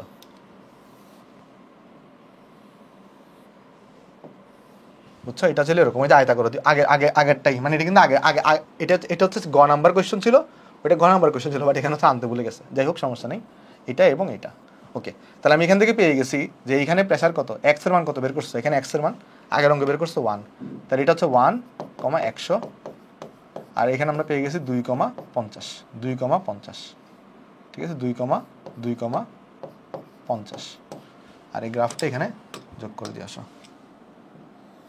ওকে দেখো এখন আমাকে কোয়েশ্চেন বলছে কি, উদ্দীপকের লেখচিত্রগুলো বিশ্লেষণ করে প্রাপ্ত সূত্রদের তুলনা করো। তার মানে তোমাকে দেখাইতে হবে যে এইটা কিসের লেখচিত্র, আবার এইটা কিসের লেখচিত্র, সেগুলো তোমাকে তুলনা করতে হবে। তুলনা মানে কি, তুলনা মানে হচ্ছে তুমি প্রথমে আগে বের করে সূত্রগুলো কি, পরে সূত্রগুলোকে বিবৃত করো, বিবৃতি করার পরে বলো যে কোনটাতে কি আছে না আছে, এটাই হচ্ছে তুলনা করা, আর কিছুই না। যে একটাতে তাপমাত্রা স্থির রাখা হচ্ছে, আরেকটাতে আয়তন স্থির রাখা হচ্ছে, এরকম করে তুমি কম্পেয়ার করো, আর কিছুই না। তাহলে এখন আমি তোমার যদি প্রথমে দেখাই, ফার্স্টে তো তুমি এটা প্রমাণ করতে পারবা যে প্রথম চিত্র যেটা সলিউশন, প্রথম যে চিত্রটা, এখানে তুমি কি করবে, এখানে তুমি বের করো আগে যে P1 V1 বের করো, এটার ডাটা বের করবা। তারপরে তুমি P2 V2 বের করবা, এটা ভ্যালু বের করবা। তারপর দেখাবা যে এখানে কি আসতেছে, P1 V1 equal to P2 V2 আসতেছে। তার মানে এটা যেটা কনস্ট্যান্ট, তার মানে এটা কোন সূত্র, এটা বয়েলের সূত্রকে ফলো করছে, এটা বয়েলের সূত্রকে ফলো করছে। তারপর এখানে তুমি কি করবা, বয়েলের সূত্রের বিবৃতি লিখবা, পরে বয়েলের সূত্রে কী বোঝানো হয় সেটা লিখবা, লিখার পরে তারপরে তুমি দ্বিতীয় ফিগারে আসো। দ্বিতীয় ফিগারটা যদি তুমি লক্ষ্য করে দেখো, এখানে এক্স অক্ষের দিকে কি আছে দেখো তো কিছু, এক্স অক্ষের দিকে দেখো তাপমাত্রা দেওয়া আছে, তাপমাত্রা দেওয়া আছে। তার মানে এখানে দেখো কিছু পয়েন্ট এখানে আমরা আইডেন্টিফাই করি আসো, এখানে কিছু আমরা চলো পয়েন্ট আইডেন্টিফাই করলাম। আর ওয়াই অক্ষ দিক বরাবর কী দেওয়া আছে দেখো, চাপ দেওয়া আছে। তার মানে খেয়াল করে দেখো, আমি এখানে যদি লিখি যে T1 কত, দ্বিতীয় ফিগারে T1, তখন তুমি বলবা T1 মানে হচ্ছে ভাই 300 কেলভিন। আমি যদি বলি T1 এর কারেসপন্ডিং P1 কত, তখন তুমি বলবো ভাই এটা 300 কেলভিন নিলে এটা সময় চাপ হচ্ছে 125, তাহলে এখানে হচ্ছে 125 অ্যাটমসফিয়ার। এটা লিখবা, লিখার পরে এখানে তুমি কি বের করবা, P1/T1 বের করো। দেখো কত আসে, এটা P1 কত, P1 হচ্ছে 125, আর T1 কত, T1 হচ্ছে 300, তাহলে এটা কত আসবে, এটা 125/300, তাহলে আসবে 0.4167 আসবে, 4167 আসবে, ঠিক আছে ওকে। এবার কি করবা, এবার তুমি বের করো যে ভাই T2 কত, T2 দেখো, T2 হচ্ছে 600, T2 হচ্ছে তোমার 600 কেলভিন। দেখো এই অবস্থায় P2 কত, P2 আসবে তোমার কাছে দেখো 250। তো তুমি আবার কি করো, এটাকে এই যে তোমার এখানে P2/T2 করো, P2/T2 করো, দেখবে এটাও কত আসবে, এটাও 0.4167ই আসবে। অর্থাৎ তোমার কাজ কী হবে জানো, তুমি এরকম প্রত্যেকটার জন্য আবার এখানে T3 লিখবা, এটা P3 লিখবা, T4 লিখবা, P4 লিখবা, প্রত্যেকটার জন্য তুমি P/T এর রেশিও বের করবা। রেশিও বের করানোর পরে কি দেখাবা, রেশিও বের করানোর পরে দেখাবা যে দ্বিতীয় চিত্র থেকে পাচ্ছি যে P1/T1 ইকুয়াল টু আসতেছে P2/T2 ইকুয়াল টু আসতেছে P3/T3, এগুলো সব ইকুয়াল আসতেছে। তার মানে এটা হচ্ছে কনস্ট্যান্ট। তার মানে এটা কোন সূত্র, P/T কনস্ট্যান্ট, তার মানে এটা কোন সূত্র বলো তো, এখানে তাহলে আয়তন স্থির, আয়তন স্থির থেকে কোথায়, চাপের সূত্র, তাহলে এটা হচ্ছে চাপের সূত্র বা গ্যালোসেগের সূত্র, চাপের সূত্র। তারপর তুমি বলবে এদের মধ্যে কম্পারিজন করবা কিভাবে, বলবে যে একটা সূত্রে তাপমাত্রাকে স্থির রাখা হচ্ছে, আরেকটা সূত্রে কী করা হচ্ছে, আরেকটা সূত্রে আয়তন যেটা আছে সেটাকে কী রাখা হচ্ছে, আয়তনটাকে স্থির রাখা হচ্ছে। সেইভাবে করে আমি আনসার কিন্তু এখানে করে ফেলতে পারি। বুঝা গেছে ওকে, হোপফুলি চলো আমরা বুঝতে পারছি। চলো আমরা নেক্সটে যাই আসো। নেক্সটে যাই। নেক্সটে কি বলতেছে দেখো, উদ্দীপকের এ গ্যাসটির আণবিক ভর হিসাব করো। এখন এ গ্যাস সম্পর্কে কি বলা আছে দেখো, এ গ্যাস সম্পর্কে, এ গ্যাসের দেখো প্রেসার দেওয়া, এ গ্যাসের দেখো ভলিউম দেওয়া, এ গ্যাসের দেখো ছোট হাতের এমও দেওয়া আছে, আবার এখানে তাপমাত্রাটাও দেওয়া আছে, টিও দেওয়া আছে। তাহলে আণবিক ভর বের করে, এটা কি তোমার জন্য কোনো ব্যাপার? না ভাই, কোনো ব্যাপারই না। তুমি কি জানো, PV equal to m divided by বড় হাতের এম ইন্টু আর টি।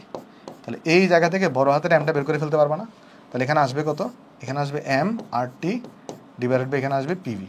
তাহলে এখানে কত আসবে, এখানে যদি তুমি বের করো, দেখো আমি ডাটাগুলো জাস্ট বসাই দিই, কারণ সিকিউ দেখলে তোমরা একটু ভয় পেয়ে যাও। সিকিউতে ভয় পাওয়ার কিছু নেই, তুমি যা পড়ছো তার থেকে আসবে। এম কত, এম হচ্ছে তোমার 0.18, এম হচ্ছে তোমার 0.18, আর কত 0.0821। টি কত, টি হচ্ছে তোমার কাছে এখানে দেওয়া 30 ডিগ্রি, তার মানে 303 কেলভিন। পি কত, প্রেশার, প্রেশার হচ্ছে 82 দেওয়া, বাট এটাকে অ্যাটমসফিয়ারে নিতে হবে, যেহেতু তুমি 0.0821 বসাইছো। তাহলে মিলিমিটার সেন্টিমিটার পারত দেওয়া, সেন্টিমিটার পারত থাকলে কী হয়, আমরা জানি 180 মানে হচ্ছে 76, তাহলে এখানে 76 দিয়ে ভাগ করবা। তারপরে ভি কত, ভি হচ্ছে তোমার 425 মিলিলিটার, তাহলে 0.25 লিটার লিখবা। তাহলে এখান থেকে তোমার কিন্তু আণবিক ভরটা বের হয়ে আসবে। বাট খবরদার ভাই, খেয়াল রাখবা, কোনো একক কিন্তু নাই, এটা কিন্তু ইউনিটলেস, এটা কিন্তু কি ইউনিটলেস, কোনো একক নাই, মনে রাখবা। তোমাকে যদি আণবিক ভর বের করতে বলে, আণবিক ভরে কি থাকে না, কোনো একক থাকে না। আর যদি গ্রাম আণবিক ভর বের করতে বলতো, তাহলে কিন্তু একক থাকতো, ঠিক আছে? গ্রাম আণবিক ভরের একক গ্রাম দিতে, বাট তোমাকে যদি শুধু আণবিক ভর বের করতে বলে, আণবিক ভরে কিন্তু একক নাই, তাই এখানে ভুলেও গ্রাম দিবা না, ভুলেও গ্রাম দিবা না, মানে ভুলেও যদি দাও তাহলে কিন্তু নাম্বার কাটা খাবা। চলো নেক্সটটা দিই। নেক্সটে দেখো বলতেছে কি, গ্যাস সিলিন্ডার একে CH4 অণুর সংখ্যা বের করো। তাহলে এই যে সিলিন্ডার এক দেখতেছো, সিলিন্ডার এক, এই সিলিন্ডার এক, এই সিলিন্ডার একে কী বের করতে বসে, CH4 যেটা আছে সেটার অণুর সংখ্যা মানে এক্স বের করতে বসে, এক্স। তো কী কী দেওয়া আছে দেখি আসো। সিলিন্ডার ওয়ানের আয়তন তোমাকে দেওয়া আছে, দেখো ভলিউম তোমাকে দেওয়া আছে, ভি দেওয়া আছে। আচ্ছা, সিলিন্ডার ওয়ানে এত তাপমাত্রায়, এত তাপমাত্রায়, দেখো সিলিন্ডার ওয়ানে এত তাপমাত্রায় এত চাপ সহ্য করতে পারে। ওকে, তার মানে এটা দেওয়া T1 দেওয়া আছে, এখানে কিন্তু P1টা দেওয়া আছে। তাহলে দেখো P1 দেওয়া, T1 দেওয়া, V1 দেওয়া, তাহলে তুমি আগে N1 বের করবা, সেখান থেকে তুমি X বের করতে পারবা না, অথবা ডাইরেক্ট বের করে ফেলা যাবে। যেমন PV ইকুয়াল, তাহলে আমি যদি গ নাম্বার করতে চাই, তাহলে আমি জানি PV ইকুয়াল টু NRT, তো N জায়গায় লিখতে পারবো X/NA গুণন RT। তাহলে এখন এখানে বসাও, জাস্ট X বের করবা, তাহলে X ইকুয়াল টু কী আসবে, PV গুণন NA ডিভাইডেড বাই RT আসবে। তাহলে ভ্যালু বসাবা জাস্ট। প্রেশার দেখো দেওয়া আছে কত, প্রেশার এখানে কত, প্রেশার হচ্ছে 200 অ্যাটমসফিয়ার। ভলিউম দেওয়া কত, ভলিউম হচ্ছে 100 লিটার। NA কত 6.022 গুণন 10⁻23, আর কত 0.0821। আর টেম্পারেচার কত, টেম্পারেচার দেওয়া তোমাকে এখানে 300 কেলভিন। তাহলে এখানে তুমি বের করে ফেলবা, এই যে অণুর সংখ্যা কয়টা আসবে এটা কিন্তু পেয়ে যাবা, সেটা আমি করে দিচ্ছি না। তাহলে এত টি, এটা হচ্ছে আমার কাছে এখানে আনসার। ইজি অঙ্ক ছিল। তারপর যাই আসো, তারপর বলতেছে সেম অঙ্ক বা ঘ নাম্বার সৃজনশীল, গ্যাস পরিবহনের জন্য কোন সিলিন্ডারটা অধিক উপযোগী। দেখো বেসিক্যালি মনে রাখবা যে কোন সিলিন্ডারটা বেশি আমরা ব্যবহার করব, যেই সিলিন্ডারে মোল সংখ্যা বেশি ধরে, কারণ যেই সিলিন্ডারের মধ্যে বেশি পরিমাণ গ্যাস ধরবে সেটাকে আমি তাহলে বেশি দিন ইউজ করতে পারবো। সো এই জন্য আমরা অ্যাকচুয়ালি কী দেখবো, কোন সিলিন্ডারটা অধিক উপযোগী এটা যদি বলে, তাহলে বেসিক্যালি তুমি N1 আর N2 বের করবা, মানে কোন কোন সিলিন্ডারে কত মোল ধরে, তারপর যেটা বড় হবে সেটা অধিক উপযোগী। কোনটা অধিক উপযোগী, যেটা বড় হবে সেটা অধিক উপযোগী। এখানে যেটা বের করতে পারবা না, যেমন দেখো N1 যদি বের করতে চাও, তাহলে এখানে আসবে P1 V1 by R T1, right. আর এরপরে তোমার দেখো, তুমি যদি N2 বের করতে চাও, তাহলে এখানে আসবে P2 V2 বা এখানে আসবে আর T2। তো আমি যদি তোমাকে ডাটাগুলো লিখে দিই, এখানে দেখো, এই যে আমার এখানে যেটা আছে এটা হচ্ছে T1, এটা হচ্ছে তোমার P1, আর এখানে দেখো এটা দেওয়া আছে কি বলতো, এখানে এটা দেওয়া আছে তোমার কাছে এখানে V1, এটা দেওয়া আছে এখানে তোমার কাছে V2, তারপরে তোমার এটা দেওয়া আছে এখানে T2, আর এটা দেওয়া আছে তোমার কাছে এখানে P2। সব ডাটাগুলো থেকে তুমি N1 আর N2 বের করবা, পরে যেটার N বড় হবে, যেটার N বড় হবে, যেটার N বড় হবে বলবা যেহেতু এখানে N বেশি, তাহলে এটা বেশি পরিমাণ গ্যাস এখানে ধারণ করতে পারবে, তাহলে এটা অধিক উপযোগী হবে। ঠিক আছে, সো হোপফুলি তোমরা এই জিনিসটা সবাই এখানে পারবা। এটা আমি করে দিচ্ছি না, এটা চলো আমরা নেক্সট অঙ্কে দেই। নেক্সট অঙ্কে দেখো বলতেছে কি 30 ডিগ্রি সেলসিয়াস তাপমাত্রায় এত চাপে কত আয়তন এ গ্যাস পাওয়া যাবে। তার মানে লক্ষ্য করে দেখো এই এ গ্যাস জিনিসটা কি, চলো একটু দেখার চেষ্টা করি। আচ্ছা, আমার কাছে এখানে 100 গ্রাম 95% ক্যালসিয়াম কার্বনেট আছে। এর মানে কি, এর মানে হচ্ছে যে 95% ক্যালসিয়াম কার্বনেট মানে হলো যে তোমার নমুনাতে 95% হচ্ছে বিশুদ্ধ আর বাকি 5% হচ্ছে ভেজাল। তার মানে জিনিসটা হচ্ছে এরকম যে আমি যদি 100 গ্রাম ক্যালসিয়াম কার্বনেট নমুনা নিই, নমুনায় আমরা বিশুদ্ধ ক্যালসিয়াম কার্বনেট কতটুকু পাবো, আর বিশুদ্ধটাই তো বিক্রিয়া অংশগ্রহণ করে, বিশুদ্ধ ক্যালসিয়াম কার্বনেট পাবো কিন্তু 95 গ্রাম। কেন? কারণ আমার কাছে পার্সেন্টেজ হচ্ছে 95%, তার মানে 95% বিশুদ্ধ, 5% হচ্ছে ভেজাল। তার মানে এখানে নিচেও কিন্তু 100 গ্রাম আমি নমুনা। তাহলে অ্যাকচুয়ালি এই 100 গ্রাম নমুনায় আমার কাছে বলতো এই যে ক্যালসিয়াম কার্বনেটের ভর তাহলে কত হবে, এম অফ ক্যালসিয়াম কার্বনেট, এটা ইকুয়াল টু কিন্তু হবে 95 গ্রাম হবে। হোপফুলি বুঝতে পারছো। 100 গ্রাম কিন্তু ক্যালসিয়াম কার্বনেটের ভর না, 100 গ্রাম হচ্ছে নমুনার ভর, যার মধ্যে 95% বিশুদ্ধ, তাহলে বিশুদ্ধ ক্যালসিয়াম কার্বনেটের ভর হচ্ছে 95 গ্রাম। এখন অ্যাগেস জিনিসটা কি? অ্যাগেস মানে হচ্ছে তুমি এখান থেকে অ্যাগেসটা মানে তোমার কাছে এখানে ক্যালসিয়াম কার্বনেট আছে, তাহলে এটা তোমার কাছে হচ্ছে ক্যালসিয়াম কার্বনেট, আর তুমি এখানে দেখো HCl কে দিচ্ছ, দেখো HCl কে ঢালা হচ্ছে, তো HCl কে যদি ঢালো তখন এখানে একটা বিক্রিয়া হবে। দেখো বিক্রিয়াটা কি হবে, এই যে তোমার কাছে যে ক্যালসিয়াম কার্বনেট আছে সে HCl এর সাথে রিয়াকশন করবে, এবং রিয়াকশন করার পরে সেখানে ক্যালসিয়াম ক্লোরাইড তৈরি করবে, সে তৈরি করবে কি ক্যালসিয়াম ক্লোরাইড তৈরি করবে, কার্বন ডাইঅক্সাইড তৈরি করবে, যেটা গ্যাস আকারে উড়ে যাবে, আর এখানে সে কিন্তু পানি তৈরি করবে। তো বেসিক্যালি এখানে গ্যাস কোনটা, গ্যাস হচ্ছে তোমার কার্বন ডাইঅক্সাইড, বুঝতে পারছো? এখানে বেসিক্যালি গ্যাস কোনটা বলো তো, এখানে বেসিক্যালি গ্যাস হচ্ছে তোমার কার্বন ডাইঅক্সাইড। এখন আমাকে এটাই বের করতে হবে যে কার্বন ডাইঅক্সাইডের আয়তনটা কত। দেখো বুঝতেছো কিনা, এটা কি, এটা হচ্ছে আমার কার্বন ডাইঅক্সাইড, এটা হচ্ছে আমার কি, এটা হচ্ছে আমার কার্বন ডাইঅক্সাইড, যেটাকে আমি গ্যাস বলতেছি। দেখো সমতাটা ঠিক আছে কিনা, Cl2, হ্যাঁ H2, হ্যাঁ সমতা ঠিক আছে, সমতা ঠিক আছে, আমার আমার আমার মতে সমতা ঠিক আছে। এখন কোয়েশ্চনে দেখো কি দেওয়া আছে, তোমাকে কিন্তু তাপমাত্রা দেওয়া আছে, তোমাকে কিন্তু চাপও দেওয়া আছে, তোমাকে বের করতে বলছে কত আয়তন গ্যাস পাওয়া যাবে, তাহলে আয়তন বের করতে হলে তোমার মোল সংখ্যা দরকার। এখন আমার কাছে ক্যালসিয়াম কার্বনেট আছে কতটুকু দেখো তো, এখানে যদি আণবিক ভর হিসাব করে ক্যালসিয়াম কার্বনেটের আণবিক ভরটা কত আসবে, 40 যোগ 12 52 48, তাহলে এখানে আণবিক ভর আসবে 100 গ্রাম। তাহলে এই 100 গ্রাম থেকে তুমি কতটুকু পাও, 44 গ্রাম পাও। তাহলে আমাদের দেখতে হবে যে 100 গ্রাম ক্যালসিয়াম কার্বনেট যদি আমরা নিই, তাহলে এখান থেকে কার্বন ডাইঅক্সাইড পাওয়া যাবে কতটুকু, 44 গ্রাম কার্বন ডাইঅক্সাইড পাওয়া যাবে, 44 গ্রাম কার্বন ডাইঅক্সাইড পাওয়া যাবে। তাহলে আমার কাছে ক্যালসিয়াম কার্বনেট ছিল কতটুকু, দেখো ছিল কিন্তু 95 গ্রাম। তাহলে 95 গ্রাম যদি আমি ক্যালসিয়াম কার্বনেট নিই, তাহলে এখান থেকে দেখো কত গ্রাম কার্বন ডাইঅক্সাইড পাওয়া যাবে, 44 গুণন 95 ডিভাইডেড বাই কিন্তু তোমার কাছে এখানে 100, তাহলে এত গ্রাম কার্বন ডাইঅক্সাইড তোমার কাছে পাওয়া যাবে। তাহলে দেখো এখানে কত আসবে, 44 গুণন 95 ডিভাইডেড বাই হচ্ছে 100, তাহলে আসবে তোমার কাছে 41.8 গ্রাম কার্বন ডাইঅক্সাইড। তাহলে কার্বন ডাইঅক্সাইড কিন্তু তুমি ভর জেনে গেছো, কার্বন ডাইঅক্সাইড তুমি ভর জেনে গেছো, যেটা হচ্ছে গ্যাস। তাহলে এখন গ্যাসের আয়তন বের করার কোনো ব্যাপারই না, কেন? কারণ বি ইকুয়াল টু কি আসবে, nRT ডিভাইডেড বাই পিভি আসবে, পি আসবে। তাহলে দেখো এন মানে কত, এন মানে হচ্ছে m/m, তাহলে ছোটো হাতের এম হচ্ছে 41 কত, ছোটো হাতের এমটা কত আসছে এখানে 41.8 আসছে। তাহলে এটাকে তুমি 44 দিয়ে ভাগ করো, আর হচ্ছে 0.0821, আর টেম্পারেচার কত, টেম্পারেচার হচ্ছে তোমার 303, আর পি কত, প্রেশার হচ্ছে তোমার কাছে এখানে দেওয়া 850, বাট এটাকে অ্যাটমসফিয়ারে নিতে হবে, যেহেতু 8টাকে তুমি এটা বসাইছো, তাহলে এটাকে তুমি হচ্ছে যে কত মিলিমিটার দেওয়া না, তাহলে 760 দিয়ে ভাগ করতে হবে। তাহলে দেখো এখানে কত আছে, এটা আসবে, এটাই কিন্তু তোমার আয়তন, আর আমি ক্যালকুলেশন করতেছি না, ক্যালকুলেশন তুমি নিজে করিও কেমন। এটাই কিন্তু তোমার লিটার এককে আসবে, যেটা তুমি 8টাকে 0.081 বসাইছো, আর প্রেশারটাকে তুমি অ্যাটমসফিয়ারে বসাইছো, ডেফিনেটলি এখানে ভলিউমটা লিটার এককে আসবে। সো হোপফুলি বুঝতে পারছো সবাই। তারপর এত তাপমাত্রায় এলপিজি গ্যাসের, দেখো এত তাপমাত্রা তোমাকে দেওয়া আছে, এলপিজি গ্যাসের সিলিন্ডারে 12 কেজি তোমার কাছে বিউটান আছে। আচ্ছা বিউটানের সংকেত কি, বিউটানের সংকেত হচ্ছে তোমার, আমরা সবাই জানি 4 কার্বন, তাহলে এটা হচ্ছে অ্যালকেন, তাহলে CnH2n, এটা 10 হবে, C4H10, এটা হচ্ছে বিউটানের সংকেত। আর সিলিন্ডারের আয়তন দেওয়া আছে, বলছে সিলিন্ডারের চাপ নির্ণয় করো, ভাই ইজি অঙ্ক, পি ইকুয়াল টু কি জানো তুমি, nRT ডিভাইডেড বাই আসবে ভি। দেখো এন কত আসবে, দেখো এন মানে হচ্ছে m/m, এম দেওয়া আছে কত, 10 কেজি নাকি 12 কেজি, 12 কেজি দেওয়া, বাট 12 কেজিতে দেওয়া, এটা কিন্তু গ্রামে নিতে হবে, তাহলে 1000 দিয়ে গুণ দিতে হবে, ডিভাইডেড বাই এটা আণবিক ভর, আণবিক ভর কত, 4 × 12 আসবে যোগ 10 আসবে, কারণ হাইড্রোজেন হচ্ছে 1 করে করে, আর কত, আর হচ্ছে তোমার 0.0821, টেম্পারেচার কত, টেম্পারেচার হচ্ছে 293 কেলভিন, 20 ডিগ্রি সেলসিয়াস দেওয়া, ভলিউম কত, ভলিউম হচ্ছে দেখো 20 লিটার। তাহলে এই জায়গা থেকে তুমি কিন্তু প্রেশারটা পেয়ে যাবা, ডেফিনেটলি প্রেশারটা কোন এককে আসবে, অ্যাটমসফিয়ার এককে আসবে। সো এটা হচ্ছে আমার আনসার। তারপর বলতেছে উদ্দীপকের গ্যাসটার মোল সংখ্যা নির্ণয় করো। দেখো একটা কি গ্যাসে কি দিছে, একটা ফিক্সড টেম্পারেচারে 0 ডিগ্রি সেলসিয়াস তাপমাত্রায় বিভিন্ন অবস্থায় চাপ এবং আয়তন দেওয়া আছে। তো এটা চাপ এত হইলে আয়তন এত হয়, চাপ এত হইলে আয়তন এত হয়, চাপ হইলে আয়তন এত হয়, মানে বিভিন্ন দেওয়া আছে। তো তুমি একজন একটাকে নিবা। ধরো কথার কথা তোমাকে বলছি কি গ্যাসটার মোল সংখ্যা, তোমাকে টেম্পারেচার দেওয়া আছে কত, টেম্পারেচার দেওয়া আছে 0 ডিগ্রি সেলসিয়াস, তার মানে 273 কেলভিন। তাহলে টেম্পারেচার দেওয়া 0 ডিগ্রি সেলসিয়াস, তার মানে 273 কেলভিন। এখন তুমি যদি চাপ হিসেবে যদি কাকে নাও, চাপ হিসেবে তুমি যদি এই যে 0.35কে নাও, 35 অ্যাটমসফিয়ার নাও, তাহলে ভলিউম তুমি সেই ক্ষেত্রে কত পাবা, 3.80 পাবা। ভাই আমি যদি এইটাকে নিতাম তাহলে হইতো না, হইতো। তখন যদি তুমি চাপ এটা বসাও, ভলিউম বসাবা এটা, যদি এই ভ্যালুটাকে নাও চাপ ওইটা বসালে ভলিউম বসাবে এটা, সেম ভ্যালুই পাবো সবসময়।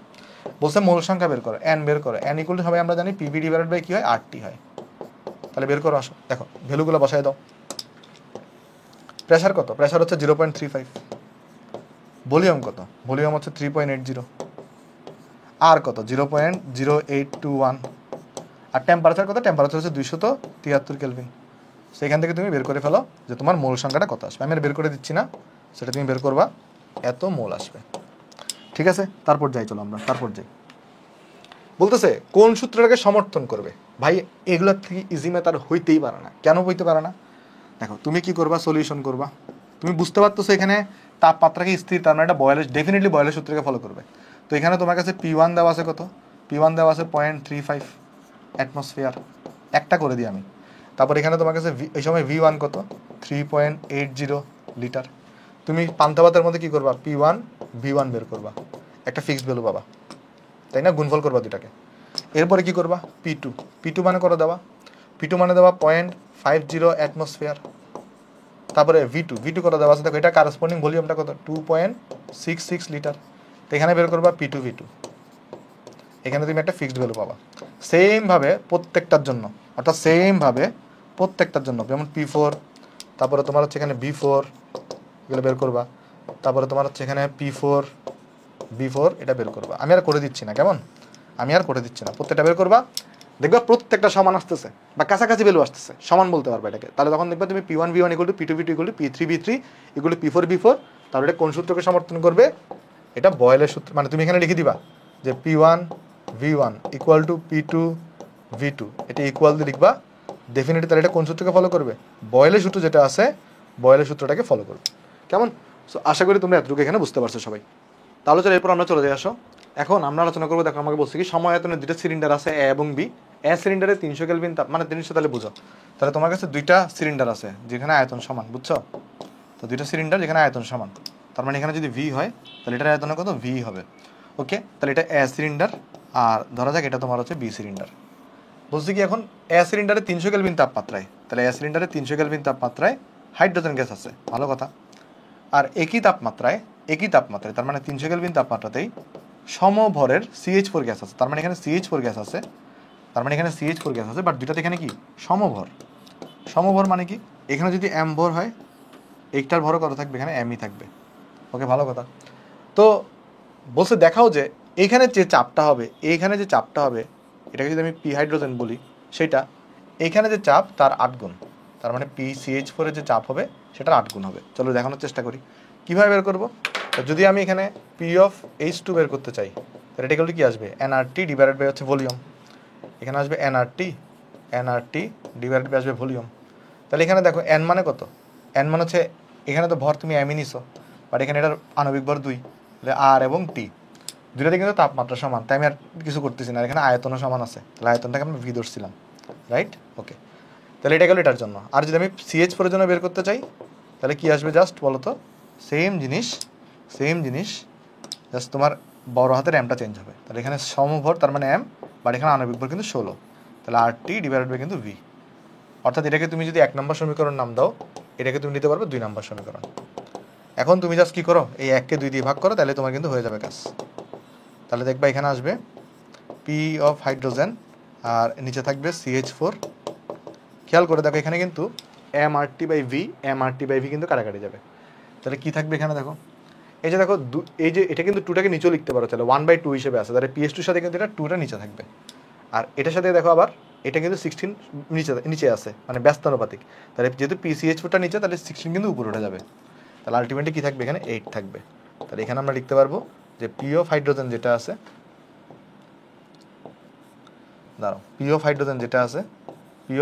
এটা হচ্ছে 8 পি অফ CH4। তার মানে হাইড্রোজেন এখানে যে চাপটা থাকবে সেটা কিন্তু কি 8 গুণ কার, CH4 এর চাপের। তারপর যাই আমরা নেক্সটে যাই। সেম অঙ্কে বলতেছে কোন সিলিন্ডারে অণুর সংখ্যা বেশি হবে। তো এখানে দেখো অণুর সংখ্যাটা তাহলে কার উপর ডিপেন্ড করতেছে, মানে জিনিসটা কি, এটা তো আসলে সবগুলো তো সেম, তাই না? তাহলে এটা তুমি নিজে পারবা, এটা আমি করা লাগছে না। তাহলে এখানে তুমি ওই যে এটা নিজে করবা, এটা নিজে বাসায় করবা। অণুর সংখ্যা বেশি হবে, জাস্ট কি করবা, এখানে n = m/2 আর এখানে n = হচ্ছে যে m/16, এভাবে করে ফেলবা, একদম ইজি অঙ্ক। সেটা তুমি নিজে করবা কোথায় অণুর সংখ্যা বেশি। সরি, এক্স দিয়ে করবা আর কি, ফার্স্ট আগে n বের করবা, পরে x/n এটা দিয়ে করবা। তো এটা তুমি পারবা, এটা আমি করে দিচ্ছি না। তারপর দেখো চিত্র 1 এবং চিত্র 2 এর আলোকে PV = nRT সমীকরণটা প্রতিপাদন করো। বা এগুলো পান্তাবার টাইপের ম্যাথ।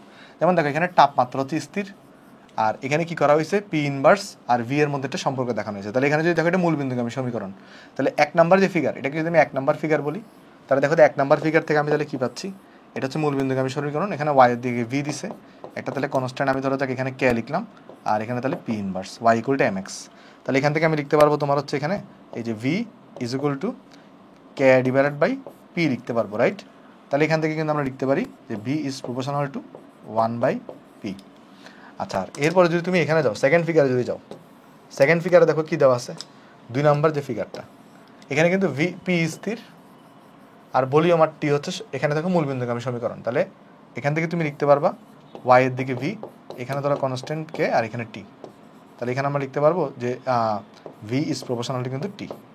তাহলে যদি আমি এই দুটাকে যদি এটাকে যদি আমি 1 নাম্বার সমীকরণ নাম দিই, এটাকে যদি আমি 2 নাম্বার বলি, তাহলে দেখো তো 1 আর 2 থেকে তাহলে আমি কি লিখতে পারবো, এখানে 1 আর 2 থেকে তাহলে কি লেখা যায়, 1,2। দেখো তো 1 এর দিকে কি আছে, দেখো ভিটা এই পাশে, এখানেও V এক পাশে, তাহলে V হচ্ছে এক পাশে, ইজ প্রপোর্শনাল টু টেম্পারেচার হচ্ছে উপরে ডান পাশে, প্রেসার হচ্ছে দেখো নিচে আছে। তাহলে এখন যদি তুমি এখানে সমানুপাতিক চিহ্ন উঠাও, তাহলে এখানে একটা কি আনবে, ধ্রুবক আনতে হবে। ধ্রুবকটা হচ্ছে NR ইন্টু T/P। আর এখান থেকে তাহলে আমি কি লিখতে পারবো, PV = nRT। এখানে ধ্রুবক হিসেবে কি আসবে, NR আসবে, ঠিক আছে? তাহলে এটা হচ্ছে আমাদের সূত্র। তো এইভাবে আমরা প্রতিপাদন করে দিলাম। তারপর একটা ধাতব সিলিন্ডার এত চাপ সহ্য করতে পারে, তার মানে এটা হচ্ছে তার Pmax। এটা কি, এটা হচ্ছে তার Pmax, মানে এতটুকু চাপ সে সহ্য করতে পারে, ভালো কথা। এর থেকে যদি বেশি চাপ তুমি দাও, তাহলে সেটা বিস্ফোরণ ঘটবে। আবার এখানে সিলিন্ডারটা যে ধাতু দিয়ে তৈরি, সেটা ধাতুর গলনাঙ্ক হচ্ছে এত, তার এটা হচ্ছে মেল্টিং পয়েন্ট। তার মানে এর থেকে যদি বেশি তাপমাত্রা দাও, সিলিন্ডারটা গলবে। তাহলে সিলিন্ডার এখানে দুইটা ঘটনা হতে পারে। একটা হচ্ছে যদি তুমি সিলিন্ডারকে Pmax থেকে বেশি চাপ দাও, তাহলে সেটা সিলিন্ডারটা বিস্ফোরণ ঘটবে। আর যদি সিলিন্ডারের তাপমাত্রাটা 1450 থেকে বেশি রাখো, তাহলে সিলিন্ডারটা গলে যাবে। এখন সিলিন্ডারটিতে এত চাপে এবং এত উষ্ণতায় একটা গ্যাস ভর্তি করা আছে। তার মানে সিলিন্ডারে এত চাপে, এত চাপে, এত চাপে এবং এত তাপমাত্রায়, এত চাপে এবং এত উষ্ণতায় একটা গ্যাস ভর্তি করা আছে।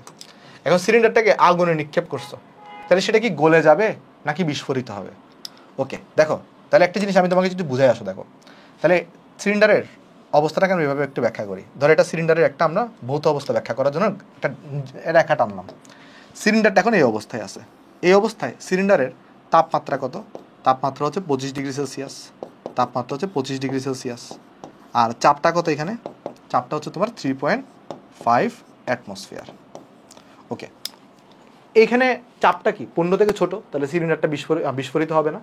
আবার তাপমাত্রাটা 1450 থেকে কম, তাহলে সিলিন্ডারটা এখানে গলবেও না, সিলিন্ডারটা এখানে নর্মাল অবস্থায় থাকবে। আচ্ছা, এখন তুমি যখন সিলিন্ডারটাকে যখন আগুনে নিক্ষেপ করবা, তখন কি হবে, সিলিন্ডারের তাপমাত্রা বাড়তে থাকবে। এখন এখানে দুইটা ঘটনা আছে। কি ঘটনা? যদি কোনো কারণে সিলিন্ডারের যে প্রেসার, সেটা যদি কি হয়, Pmax থেকে যদি বড় চলে আসে, অর্থাৎ এই যে 15 অ্যাটমসফিয়ার থেকে যদি বড় চলে আসে, এই অবস্থায় সিলিন্ডারটা কি ঘটবে, সিলিন্ডার বিস্ফোরণ হবে। এই অবস্থায় সিলিন্ডারটা বিস্ফোরণ হবে। আর যদি সিলিন্ডারের যে টেম্পারেচার, এটা যদি কি হয়, এটা যদি 1450 থেকে বেশি হয়, তাহলে কি হবে, সিলিন্ডারটা কিন্তু গলবে, সিলিন্ডারটা গলবে।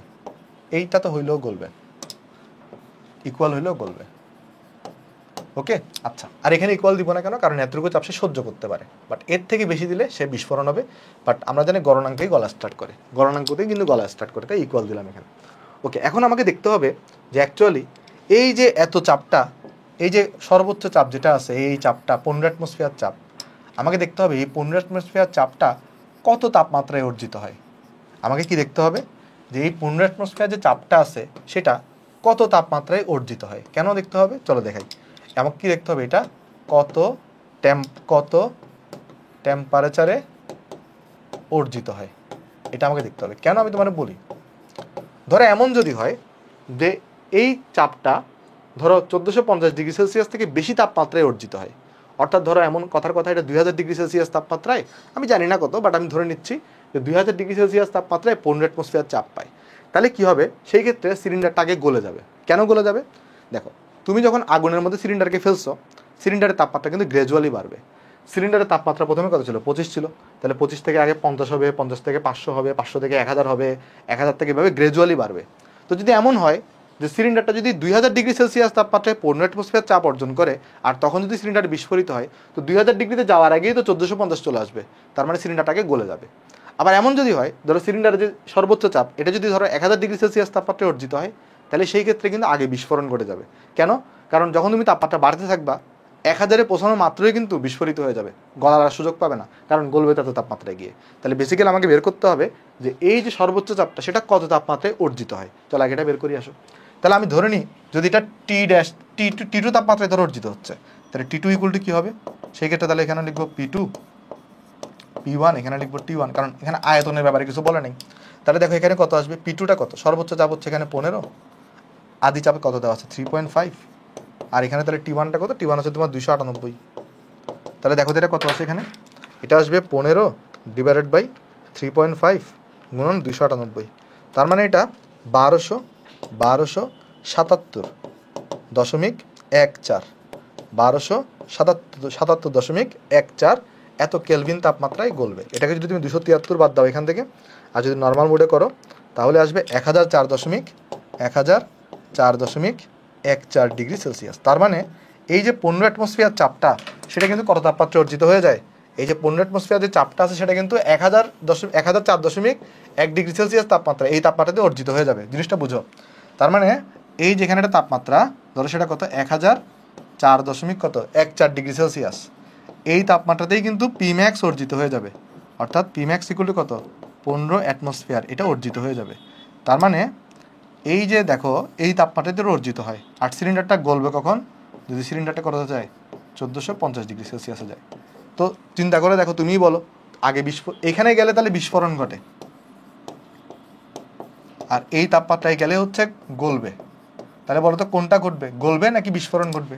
তুমি চিন্তা করে দেখো, যখন তুমি সিলিন্ডারটাকে আগুনে নিক্ষেপ করবা তখন তো তাপমাত্রাটা গ্র্যাজুয়ালি বাড়বে, তো কোন তাপমাত্রাটা আগে আসবে, এই তাপমাত্রা নাকি এই তাপমাত্রা? ডেফিনেটলি এই তাপমাত্রা আগে আসবে, তাহলে বিস্ফোরণ ঘটে যাবে, সিলিন্ডার আর গলার সুযোগই পাবে না। তাহলে কি হবে, যখন তুমি এটা আগুনে নিক্ষেপ করবা সিলিন্ডারে বিস্ফোরণ হবে। তাহলে এখানে আমরা লিখবো যে কী হবে, এখানে বলো তো সিলিন্ডারটা বিস্ফোরিত হবে। তাহলে এটা একটু আমি তো তোমাকে বলে দিলাম, তুমি একটু কথাটা গুছাই লিখবা, যেখানে কি হবে, সিলিন্ডারটা বিস্ফোরণ হবে।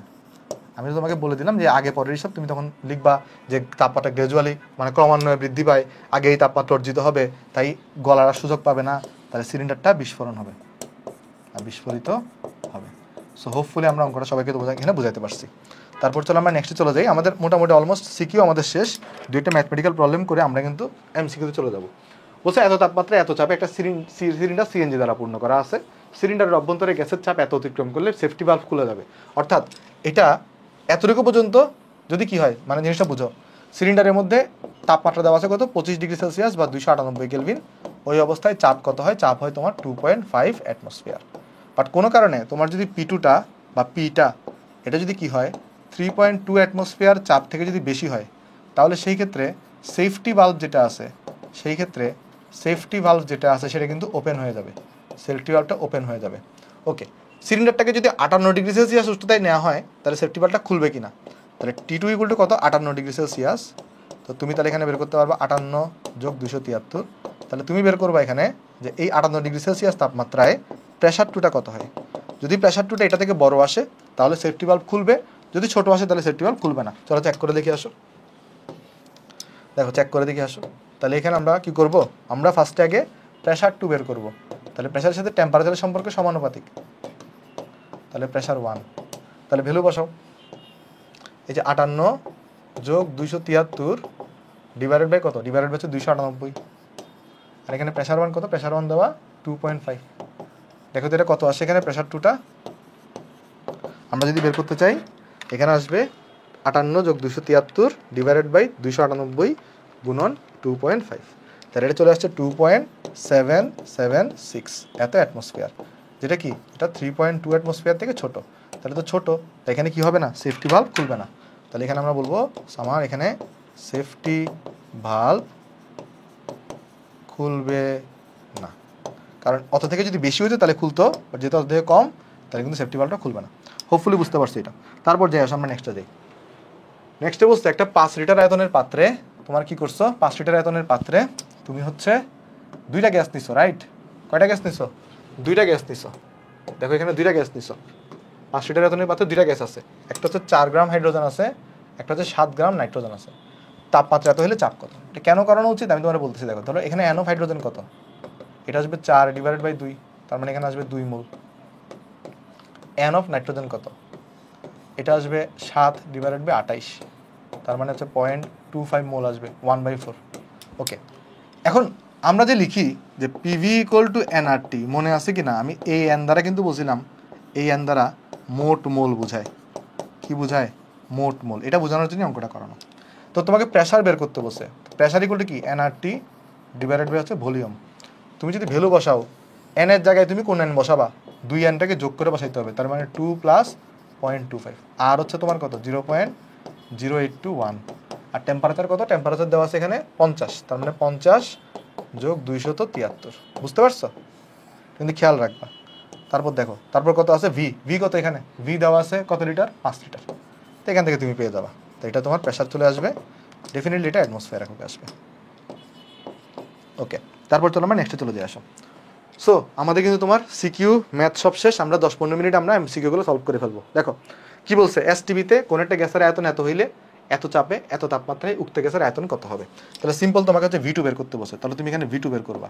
তো ভি2 ইকুয়াল টু কি, P1 V1, এখানে হচ্ছে T1, আর তাহলে উল্টার টেম্পারেচার উপরে থাকবে, P2টা এখানে নিচে থাকবে।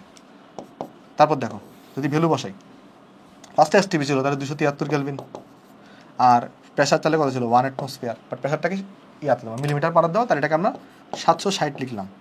ভলিউমটা কত, ভলিউম হচ্ছে 0.5 বা 500 ml। ওকে, আর টি2 কত, তুমি কত নিছো, 298 নিছো। আর পি2 কত, পি2 হচ্ছে তোমার 740। তাহলে দেখো এখান থেকে কত আসে, এটা এখানে আসবে 760 গুণন 0.5 গুণন 298 ডিভাইডেড বাই 273 গুণন 740। তাহলে এটা আসছে 0.56। তাহলে কত নম্বর অপশন, সি নম্বর অপশন, 0.56 লিটার হচ্ছে তোমার আনসার। তারপর যে আমরা বলতেছে এসটিভিতে কোনো একটা গ্যাসের ঘনত্ব দেওয়া আছে এত, তাহলে একই তাপমাত্রায় এবং এত চাপে গ্যাসটির ঘনত্ব কত। দেখো রো ইকুয়াল আমরা সবাই জানি PM/RT। এখন আর হচ্ছে আগে থেকে কনস্ট্যান্ট, একই তাপমাত্রা বসে তাহলে টিও কনস্ট্যান্ট, আবার একই গ্যাস বসে তাহলে এমও কনস্ট্যান্ট। তাহলে বেসিক্যালি রো ইজ প্রপোর্শনাল, এখানে পি হবে। তো এখানে তোমাকে ρ2 বের করতে বসে, তাহলে এখানে লিখবা তুমি P2/P1, তারপর লিখবা এখানে ρ1। দেখো এখানে P2 কত, পরবর্তীতে চাপ দেওয়া আছে 780, পরবর্তী চাপ দেওয়া 780। প্রথমে কিন্তু এসটিভিতে ছিল, তার মানে প্রথমে কত হবে, প্রথমে হবে 760। তারপরে ρ1 কত, ρ1 দেওয়া আছে 2.5। তাহলে দেখো এটা গুণ করে দেখো, তাহলে 780 ডিভাইডেড বাই 760 গুণন 2.5, তাহলে এটা চলে আসছে আমার 2.56। তাহলে চলে আসছে কত, 2.56। তো 56 তো নাই, তাহলে 54 দাগাই দিবা। 2.56 তো নাই, বাট 54 দাগাই দিবা। তাপমাত্রার সাথে আয়তন পরিবর্তনশীল হবে, তাহলে ভি ইজ প্রপোর্শনাল টু টি। যদি কি থাকে, চাপ স্থির থাকে, তাহলে এটা কোন সূত্র, চার্লসের সূত্র। তাহলে এটা কোন সূত্র, এটা হচ্ছে তোমার চার্লসের সূত্র। পড়েছি সবগুলো তোমাদেরকে। তারপর কোনটি পরম শূন্য তাপমাত্রা, আমরা সবাই জানি -273°C পরম শূন্য তাপমাত্রা। পরম শূন্য তাপমাত্রায় গ্যাসের আয়তন কত, পরম শূন্য তাপমাত্রায় গ্যাসের আয়তন থেকে 0, তাহলে এটা হবে 0। তারপর এত তাপমাত্রায়, মানে এটা হচ্ছে পরম শূন্য তাপমাত্রায়, এটা মোলার আয়তন কত, মোলার আয়তন মানে হচ্ছে তোমার 1 মোলার আয়তন, ডেফিনেটলি 0 আসবে, কারণ পরম শূন্য তাপমাত্রা বলে দিছে। তারপর স্থির চাপে এত তাপমাত্রায় এত গ্যাসের আয়তন এত হইলে অত তাপমাত্রায় গ্যাসের আয়তন কত। খেয়াল করো, ভি2 বের করতে বসে জাস্ট টি2 সাথে সম্পর্ক, তাহলে T2/T1 গুণন V1 সমানুপাতিক সম্পর্ক ছিল। তাহলে টি2 কত, টি2 হচ্ছে তোমার 20, তার মানে 293, T1 কত 0, তার মানে 273, আর ইনিশিয়ালটা কত 35। গুণফল করে দেখো, রেজাল্ট চলে আসবে তোমার। তাহলে এখানে আসবে 293/273 গুণন 35, তাহলে চলে আসছে 37.56, বা 37 তো নাই। আচ্ছা এটা কী হবে জান, এটা হবে 3 পয়েন্ট হবে। এটা যদি 3.5 করে দাও তাহলে দেখো তো কত আসে, এটা 3.5 করে দাও তো, তাহলে দেখো কত আসে, তাহলে জাস্ট আনসারটা মিলে যাবে। হ্যাঁ আমার 3.75 3.756 বা 76। আমার টাইপিস্ট একটু মিস্টেক করছে, এই জন্য এক্সট্রিমলি সরি। ওকে, চলো নেক্সটে দিয়ে আসো। বলতেছে পাশের লেখচিত্রটা কোন সূত্রকে সমর্থন করবে? দেখো V/T এটা হচ্ছে কনস্ট্যান্ট, আর চাপ স্থির রাখছো। চাপ স্থির রাখো তুমি কোন সূত্রে? চার্লসের সূত্রে। তাহলে এই লেখচিত্রটা কাকে সমর্থন করবে? চার্লসের সূত্র যেটা আছে সেটাকে সমর্থন করবে। আচ্ছা, এখানে যে V0/273 এটাকে কি বলা হয়? মনে রাখবে, এটাকে বলা হয় আয়তন প্রসারণাঙ্ক। এটাকে কি বলা হবে? আয়তন প্রসারণাঙ্ক। যেমন একটা যেটা থাকবে ওই যে তোমার P0/273, যেটা তোমার হচ্ছে যে চাপের সূত্র থাকে, ওটাকে বলা হবে চাপের প্রসারাঙ্ক। একটু মনে রাখবা। আচ্ছা, কোনটা সঠিক সেটা তোমাকে জিজ্ঞেস করা হয়েছে। খেয়াল করে দেখো তো, এই যে গ্রাফগুলা, প্রথম গ্রাফটা এখানে টেম্পারেচারটা কনস্ট্যান্ট, এটা বয়েলের সূত্র। আর বয়েলের সূত্রে পি আর ভি এর গ্রাফগুলো এরকম হয়, এটা সঠিক, ঠিক আছে। দেখো টেম্পারেচার কনস্ট্যান্ট, তার মানে এটা বয়েলের সূত্র। বাট বয়েলের সূত্রে কি পি আর ভি এর গ্রাফগুলো এরকম হয়? এগুলো তো পিভি টাইপের গ্রাফগুলো এরকম হয়, তাহলে এটা কি না? এটা সঠিক না, এটা সঠিক না। তাহলে সবগুলো ডাবল বা ট্রিপল অপশন, তাহলে 2 নাম্বারটা সঠিক না। তাহলে কি হবে? বাকিগুলো চেক করার দরকার নেই। ওই এখানে তো দুইটাই সেম দিছে আমার টাইপিস্ট। তাহলে এখানে কি হবে? এখানে তুমি যে কোনো একটাকে এক করে দাও, ধর এটাকে 1 করে দিয়ে আসো, তাহলে 1,3 হবে আনসার। বুঝছো? 1,3 হবে আনসার। তাহলে বাকিগুলো চেক করার দরকার নেই। তারপর যে এত তাপমাত্রায় এত ml গ্যাসকে স্থির চাপে রেখে এত তাপমাত্রায় শীতলীকরণ করলে গ্যাসটির পরিবর্তিত আয়তন কত হবে? তাহলে তুমি V2 বের করবা। জাস্ট কি চেঞ্জ করতেছো? তাপমাত্রা চেঞ্জ করতেছো। তাহলে T2/T1 আর হচ্ছে V1। T2 কত? T2 হচ্ছে 13 ডিগ্রি সেলসিয়াস, তাহলে 13 + 273। T1 কত? 17।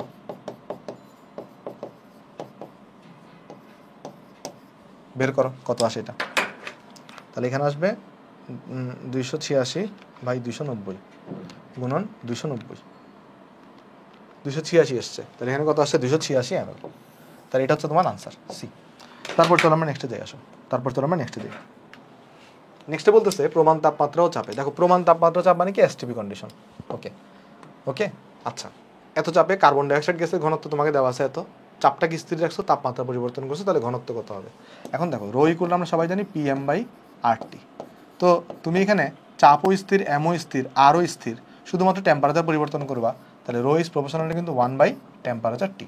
তাহলে এখন তোমাকে বের করতে বলছে রো 2, তাহলে টেম্পারেচার 2 বসবে নিচে, টেম্পারেচার 1 বসবে উপরে, যেহেতু ব্যস্তানুপাতিক সম্পর্ক, তাহলে রো 1। তাহলে দেখো এখানে কত আসবে? টেম্পারেচার 1 কত? টেম্পারেচার 1 হচ্ছে প্রমাণ তাপমাত্রা, তাহলে 273। পরবর্তীতে টেম্পারেচার করছে 11, তাহলে 11 + 273। আর রো 1 কত? রো 1 দেওয়া আছে 22, তাহলে 22 দিয়ে গুণ করে দাও। তাহলে দেখো এখানে কত আসে রেজাল্ট। তাহলে আসবে 273/11 + 273 গুণন কিন্তু 22। তাহলে চলে আসছে এখানে আমার কাছে 21.15। তাহলে এখানে চলে আসছে কত? 21.15। তাহলে এটা হচ্ছে আমার কাছে আনসার। তারপর যাই আমরা গ্যালুসাকের চাপের সূত্র কোনটা? এখানে কি হয়ে থাকে বলতো? আমাদের ভলিউমটা স্থির হয়ে থাকে, তাহলে P is proportional two T, এটা কিন্তু আমার আনসার।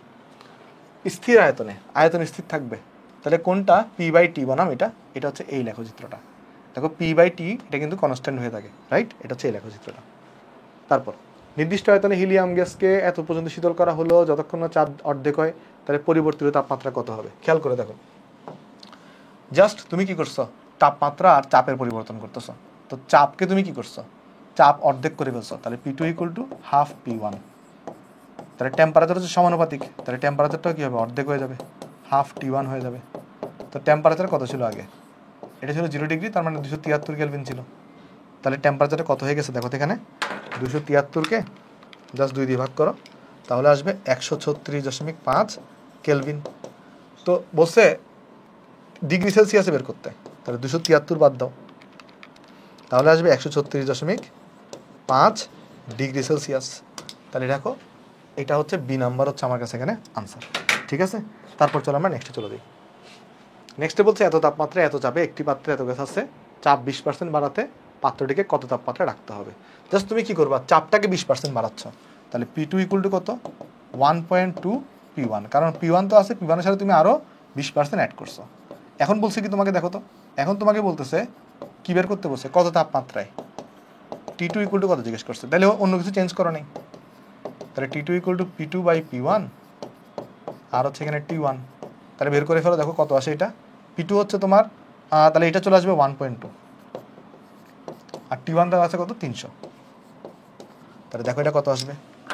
এখানে আসবে 1.2 গুণন 300, তাহলে আসছে 360 কেলভিন, 360 কেলভিন, বাট এটা অপশনে নেই। তাহলে এটা থেকে 273 বাদ দাও, তাহলে আসবে 87°C। তাহলে 87°C কিন্তু তোমার অপশন এখানে আছে। তা আমার কাছে যেটা মনে হয় এখন যে এমসিকিউগুলো থাকবে সবই তুমি পারবা, সো আর করানোর দরকার নেই। আমরা তাহলে এই ক্লাসটা এতটুকুই রাখি। আগামী ক্লাসে কিন্তু আমাদের কি স্টার্ট হবে, ওই যে গ্রামের গ্যাস বেপন সূত্র আর ডাল্টনের সূত্রটা আমরা শেষ করে ফেলবো। তো সবাই ভালো থাকবা, দেখা হবে নেক্সট ক্লাসে। যাইতে হলে আসসালামু আলাইকুম।